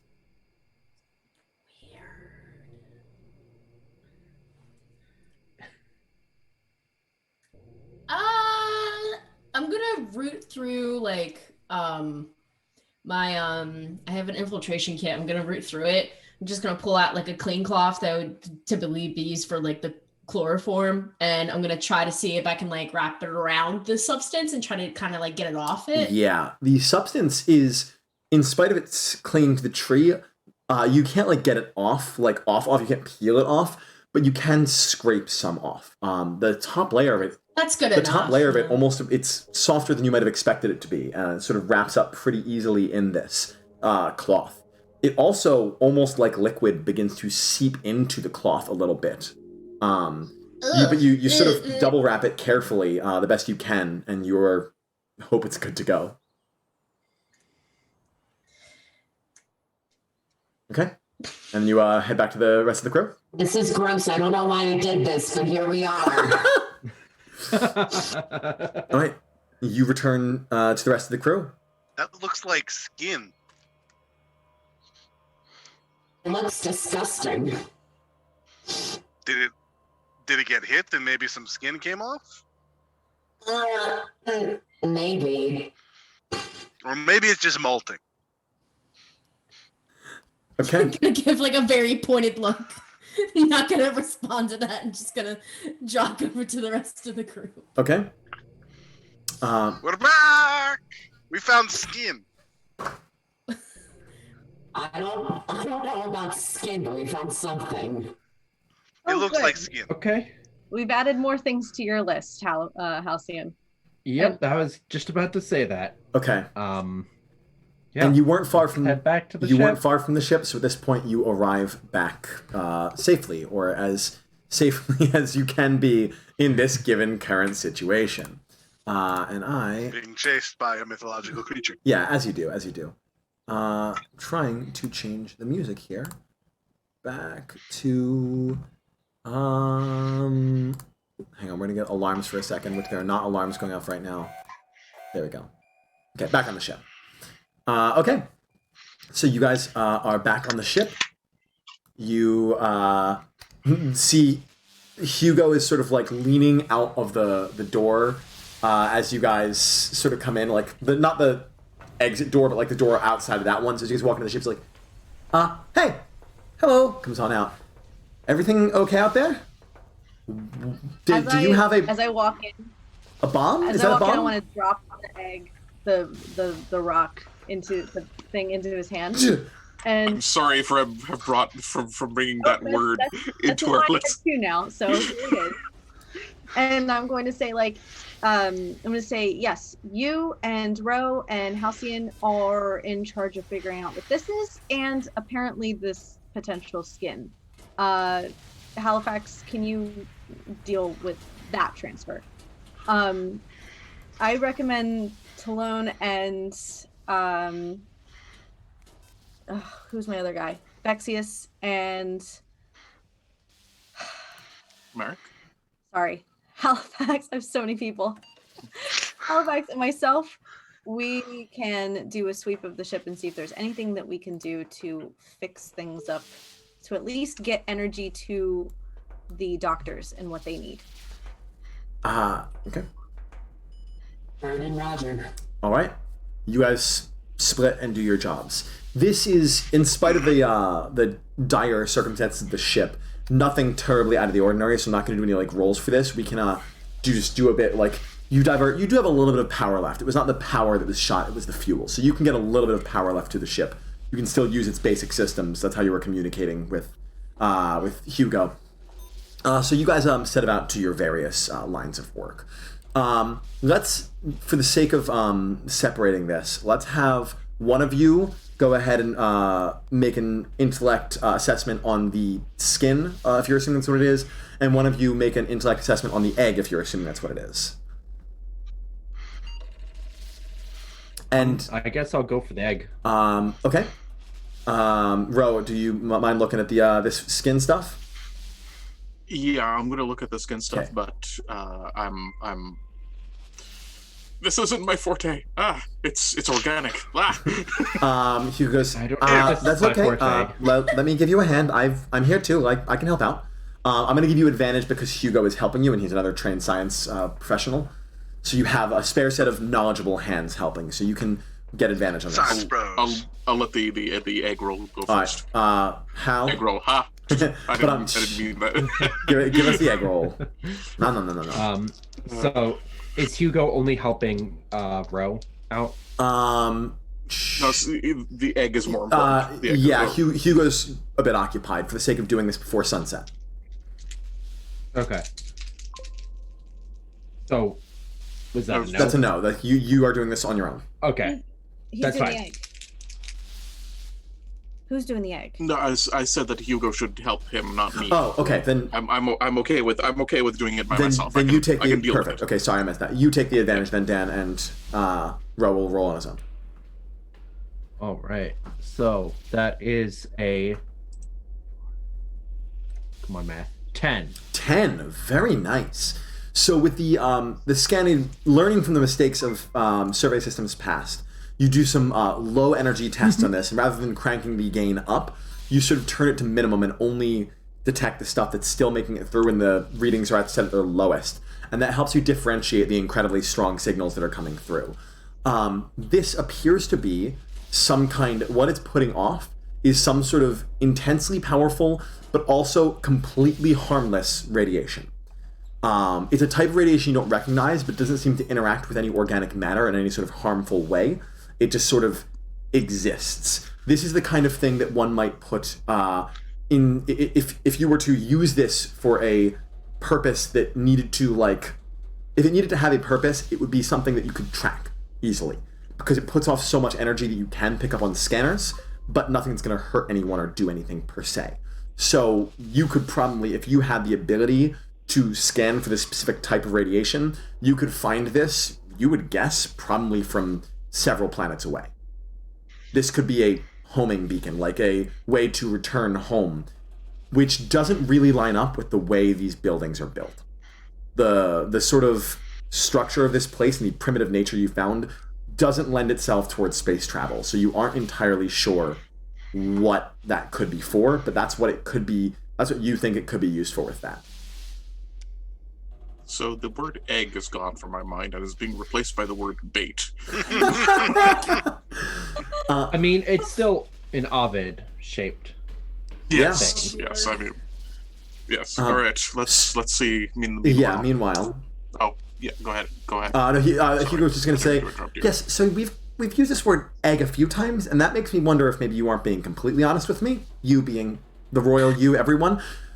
We're not alone on this planet, are we? No. No. Absolutely. And not. the creature that we think may have laid an egg is worrisome enough that you didn't want to tell me about it. Well, it didn't lay an egg. No, it that didn't. We're aware But you of. thought it might have, is the point. That part is absolutely correct. Okay, good. Yes. Fine. Bro. This is fine. But we're all together now, yes, we and are. that's what's important. Yes, we are. To be A little fair, bit- we did not think that the creature laid this particular egg because this particular egg was found buried inside the Okay, temple I'm of some kind. a little bit cross, but I'll get over it. Reasonable. Okay, go ahead, Ro. This could have been an egg that was completely unrelated to creature. Go ahead, Ro, make your roll. All right. Let's see if that's a 1, and I would have put these far away from me from now, so that's a double 1. So you are. So Yeah. You just larked it. Can I help? Can you? Can you? Can I attempt to jerry-rig some kind of power source from my ship to the scanner? Tell you what, this is not an issue of scanning. Let me tell you what goes wrong, and I'll see if you can think of a clever way to help. Because what goes wrong is you have this basically in a petri dish or something. You kind of set it. It has kind of seeped into this cloth. And you sort of set it in this petri dish and sort of close it up, and you get it under a thing. You're kind of doing your best to examine it. You're not really a pro at this, and it suddenly sort of the petri dish cracks and it leaks very quickly out. This was a mostly solid substance, but it very quickly and begins to over the table, down to the floor, through the cracks of the ship. And Talon, watching this, you have a chance to stop it. If you have anything you could do to stop this. Does it look like it's moving on its own, or is it just falling? Impossible to tell at this moment in time. I have an idea. I will attempt to catch it with my gravity powers, I guess. Okay.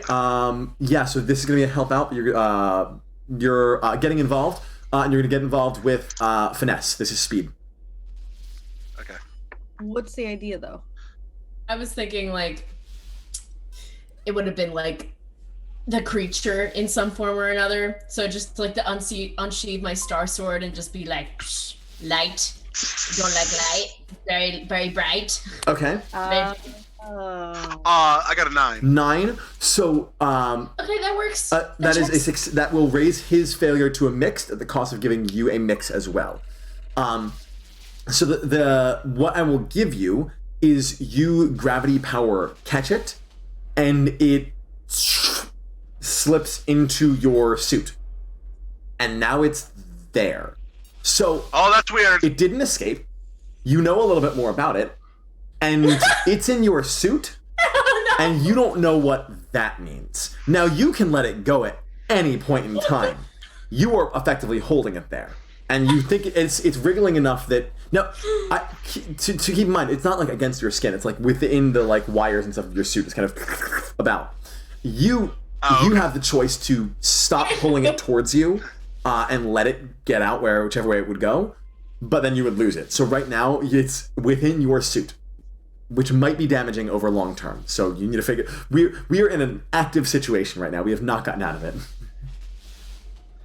Someone try to get this from me. It is in my suit. I am holding it, but I would like it not to be there for very long. Thank you. Okay, this med bay, I guess. Sure. Does it have a anything vaguely tub-like, like a bathtub or Sure. a cryopod or something? Yeah, you had a bathtub. I mean, Yeah. are you looking for something a little more airtight than that? Because I just don't want it to leak downwards, right? Like I don't want it to leak downwards. I want to put it. Easy tub, absolutely. Yeah. Yeah. Hal, once he's done with his thing, will get out like a yay size, like kind of like the crate, like the weighing tub for like babies. Yeah, sure. Oh yeah, the plastic. Yeah. About that size. Sure. All right. Like half manhandle, half tackle the suit so that it's like sitting in there. It's like, okay, release it through your emergency exit ports. Void yourself. I step into the tub and let go. You vent it out and it splats into the tub. At time of leaving, completely liquid, but as soon as it hits, it settles back into a more solid form, like a little strip of leather just sort of lying there. Non-Newtonian slap. Yeah, basically, and that's what you learn with your mix. This is a clearly still some vaguely, it still has some semblance of life to it, even though it seems to have been detached from whatever it was on, and it's non-Newtonian. So that's what you have learned from your mixed success, but beyond that, you can't learn anything more for the present moment. All right, well, close the equivalent of like a Rubbermaid container and just be like, I think that we need more safe procedures before we could do any experiments on this thing, because it will experiment back on us. Well, agreed. Can you just hold that still for a second? In front of a cannon? No. No. Just hold it. Just hold it in front of you for just a minute. So hold up the I'm going to take the Rubbermaid container. the rock and I'm going to lift it near it. Okay. To see if it does anything. Oh. Nothing. I'm going to give you one more thing from your mixed success, Sean, because you did suffer enough of losing the ability to study it, and you can see clearly it was non-Newtonian. There's one other thing you can gain from it is when that happened. And it happened when it was contained, when it was locked in like a micro sample thing. It seemed to have the instinct to get out. Now that it's an open space, it seems much more viable to just chill there. Interesting. So, a modicum I would of like life? to. Yes.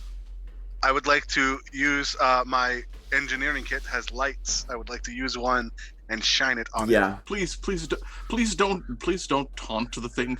I mean, it's had a bad day. We've all had a bad day. How would you like people shining lights at you? You shine a light on this. It shows no sign of kind of any sort of upsetness at this. Doesn't move, doesn't budge. Now let's see what happens if we put lid back on while light is on.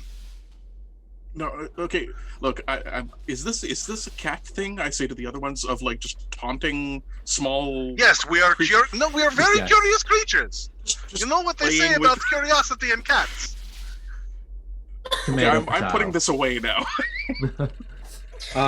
Well, let's not put it away. Last time we put it somewhere. It got okay. out. Let's leave secure it in the bin. I think that's the word. Secure On the bench.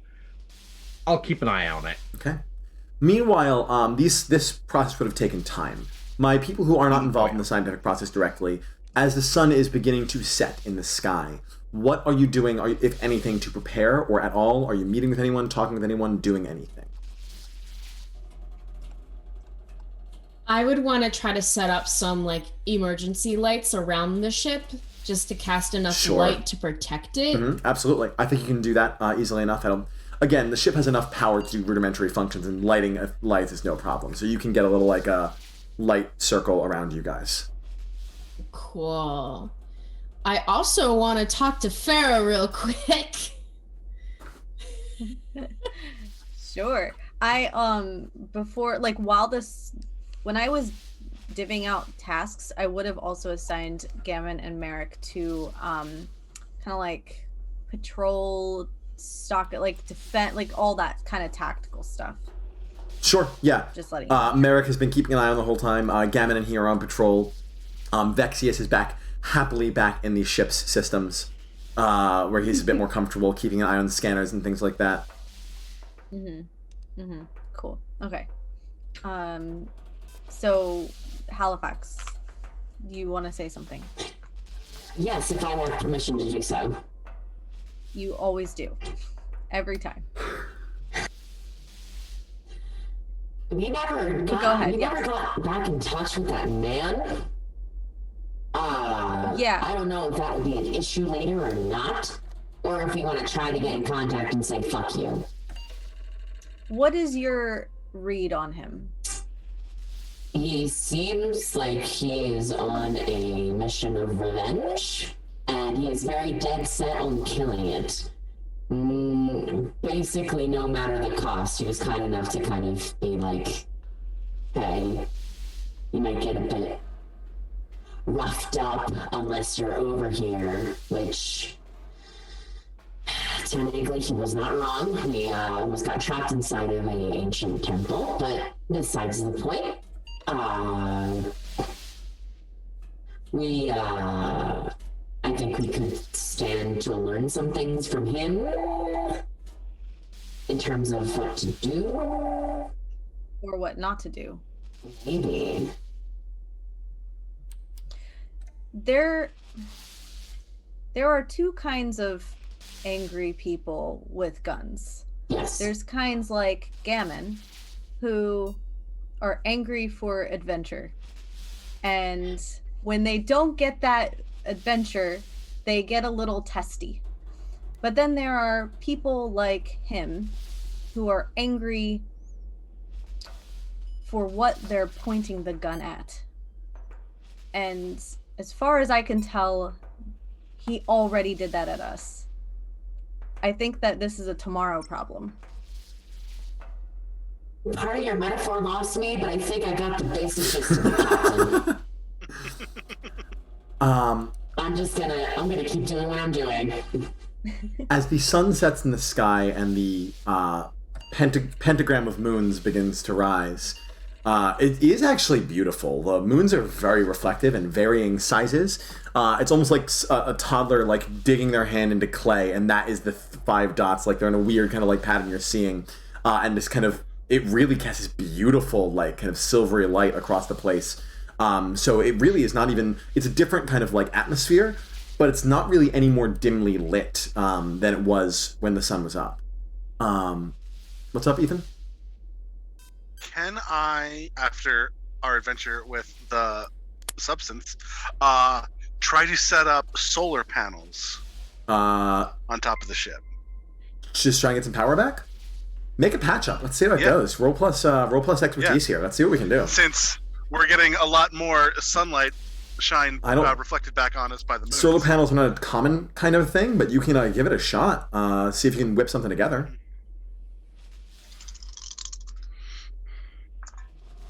What would this be? Expertise? Yeah. Do I have advantage because of my workspace? You would have disadvantage if you didn't, but this is like you were trying to construct solar panels on a ship that is not solar powered. Having the parts is going to be hard enough, so I'm not going to do that one. Okay, it's an 8. 8.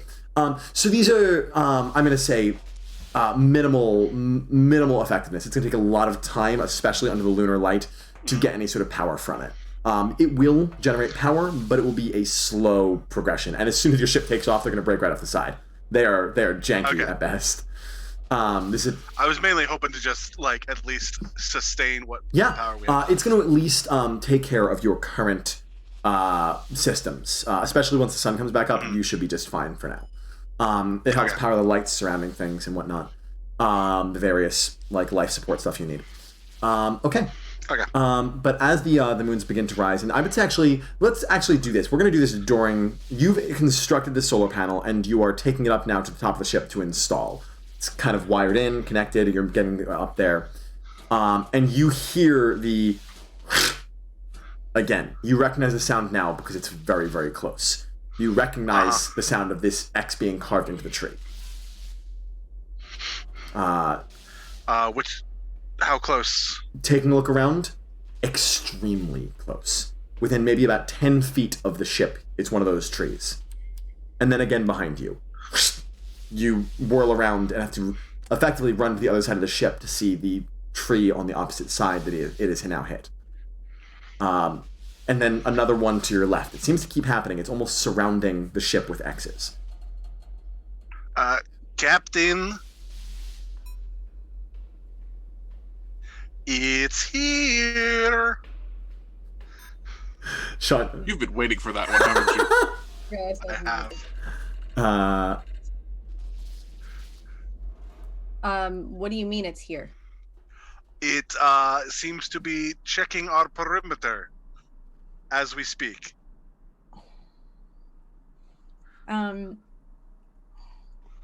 Merrick, go check and see what is happening. Yeah? No, just go with Cologne. Like, just don't go near it. Yeah, no. Just go out. Yeah, no outside. shit. It was 10 feet away from ship. We might want to stay inside. He's gonna. Where are you? Where's Talone at this moment? I'm on top. Oh, you're doing cat things. Yes. My camera just got. Hold on. My Little, camera just got. little blurry. Oh, No. there we sorry. go. Perfect. There you go. Yeah, we Sorry. sure about me going outside and looking around? No. Okay, cool. I would not recommend going I didn't outside. realize it was so I'll go close. look around. Gammon comes Yes, out with it his is. shotgun. No, you will not. No, Oh, man. Gammon. No. I would suggest staying inside very much. As you're having this conversation, we're getting more. Can you go ahead and give me an assessment using intellect for me? Okay. That used to be interface, right? Yes. Yes. Making sure, because my You know my what? I'm character gonna- sheet still says. I'm actually going to do this finesse. This is about seeing something quickly, like really trying to like spot Okay. something. So I'm going to change it to They're the finesse. same. Okay. They're the same, so it doesn't matter. Ooh, No. that's a 4. A 4, you say? No. Yeah. Ooh boy, this is getting interesting. I'm just gonna hold something. So this doesn't make sense in this moment for something terrible to happen to you right now. I'm gonna hold. Uh-huh. I'm gonna hold on to that. We'll get back to that later. Okay. I've not forgotten. Great. But you at this point, no, you know what? I know what it is. You are whipping your head. I was gonna wait, but you know what? You are whipping You're your gonna head fuck around. I got it. it. You're whipping your head around trying to see this thing. You're trying to spot it. It keeps going. You've got to be able to catch a glimpse of it. And you're kind of moving around and kind of cat hopping from place to place. And you snap. You snap. You step like on your solar panel, which you had already routed to be the operating power source. Something twists, surges, and the lights blow.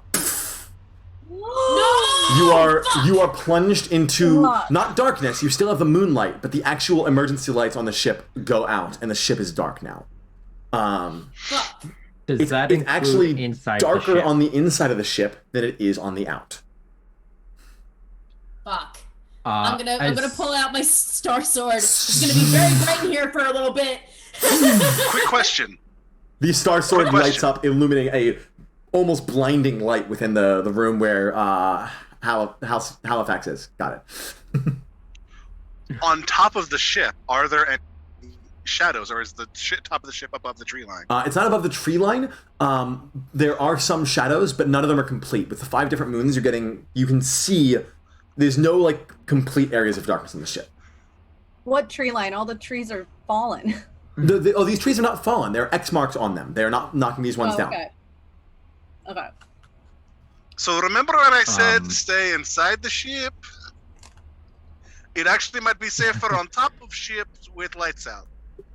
I mean, we've got a sword. So yeah, and as soon as the lights go out, Halcyon, I forgot my own Wow, name for a amazing. second. Good job. Halcyon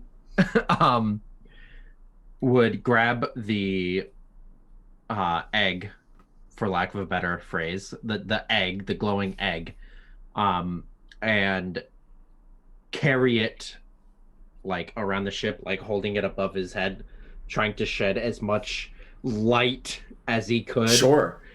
And just carry it around the ship and just be like, guys, outside, and he'd like carry it outside, Specifically up top. still holding it above his head. VaTze, can you come out and kind of swirl around for a minute? I was Please. Fixes really, give off light. really hoping you weren't going to ask me to do that. Does Vexius give off light? Can you go ahead and make an influence roll? His name means light in Lauren. Old Lauren, yeah. Go ahead and make an influence roll for me. Sure. Come on, buddy. Love me. 7. 7. Okay. Vexius says, Okay, but after that, we're going to have to talk about boundaries. and she comes out of the ship. Between the Star Sword and Vexius and now the egg, you're actually in a very well illuminated room. And make your way out towards. Are you going to the top of the ship? Yes, Vexius, if you can just guide us to the top, and then you can go back inside. Well, I don't want to be back inside afterwards. Not alone in the dark ship. Back inside the safety of the in your home. I saw what happened to his ship. That's not safe. Okay, well then, I don't know what to tell you. Either come out To and be fair, hang. Vexius, you're Apparently. probably the safest out of all of us. Go with us. I tried to make it better. It's not going to work. Okay. You guys make your way. Vexius, a shadow can't touch you. You guys make your way onto the top of the ship. Is Hugo coming too? This once, yes. Hugo's not staying alone on the dark ship.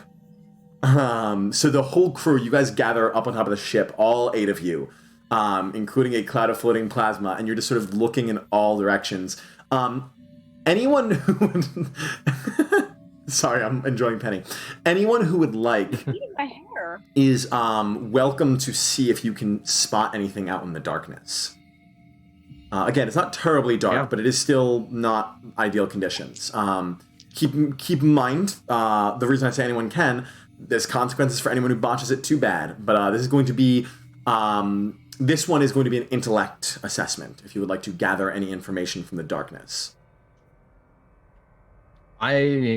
Halcyon will risk it for a biscuit. Yeah. Do I have advantage with my night vision cat eyes?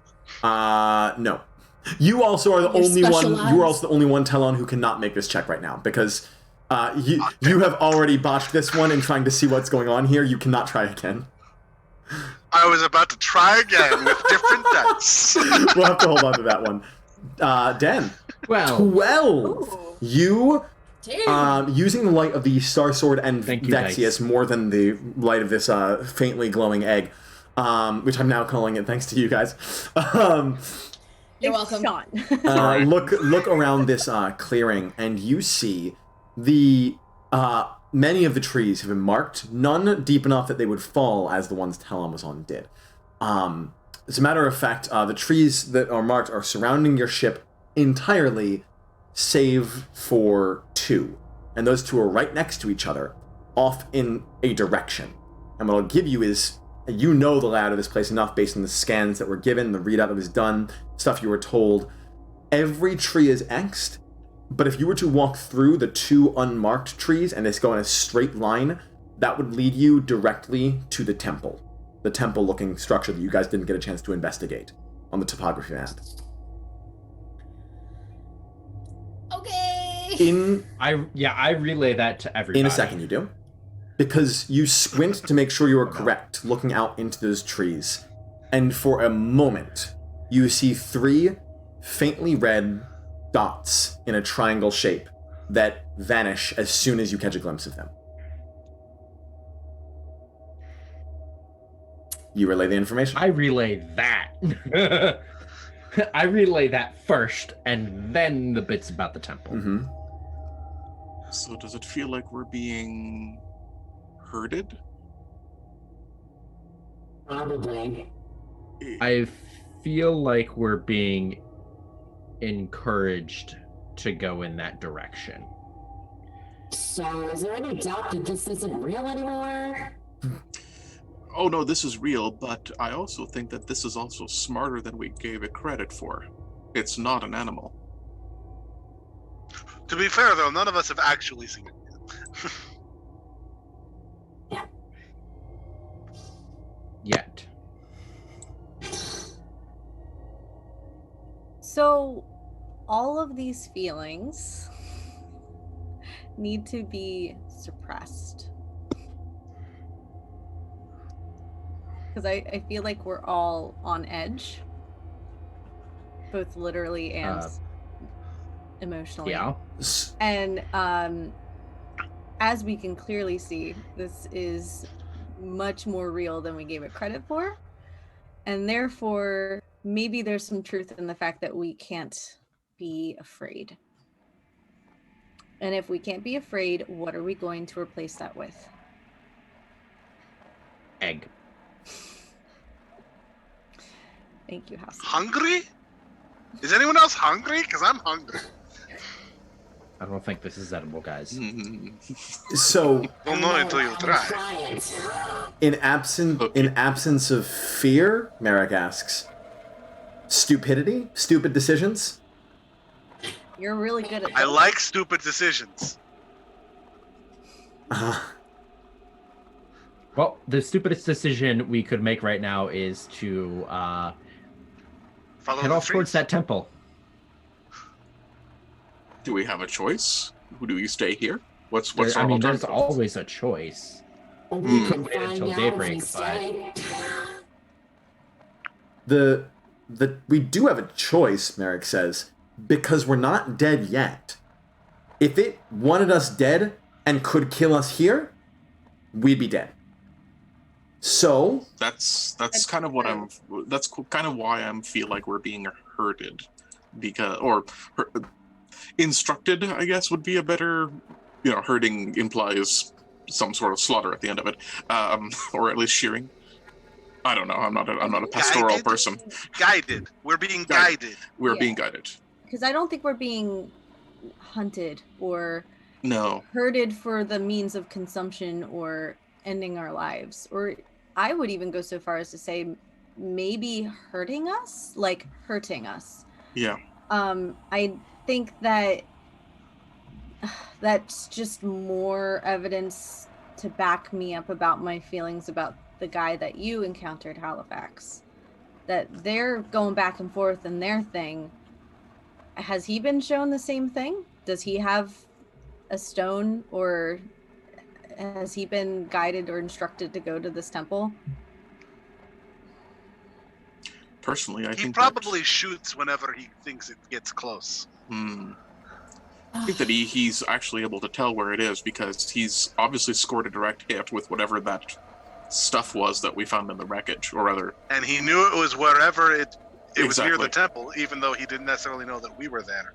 Exactly. I mean, I think that right now we're dealing with something that could do a lot of harm to us, but doesn't seem to want to. I agree with Phera. I think that maybe we should hear it out, if that's the correct term for it.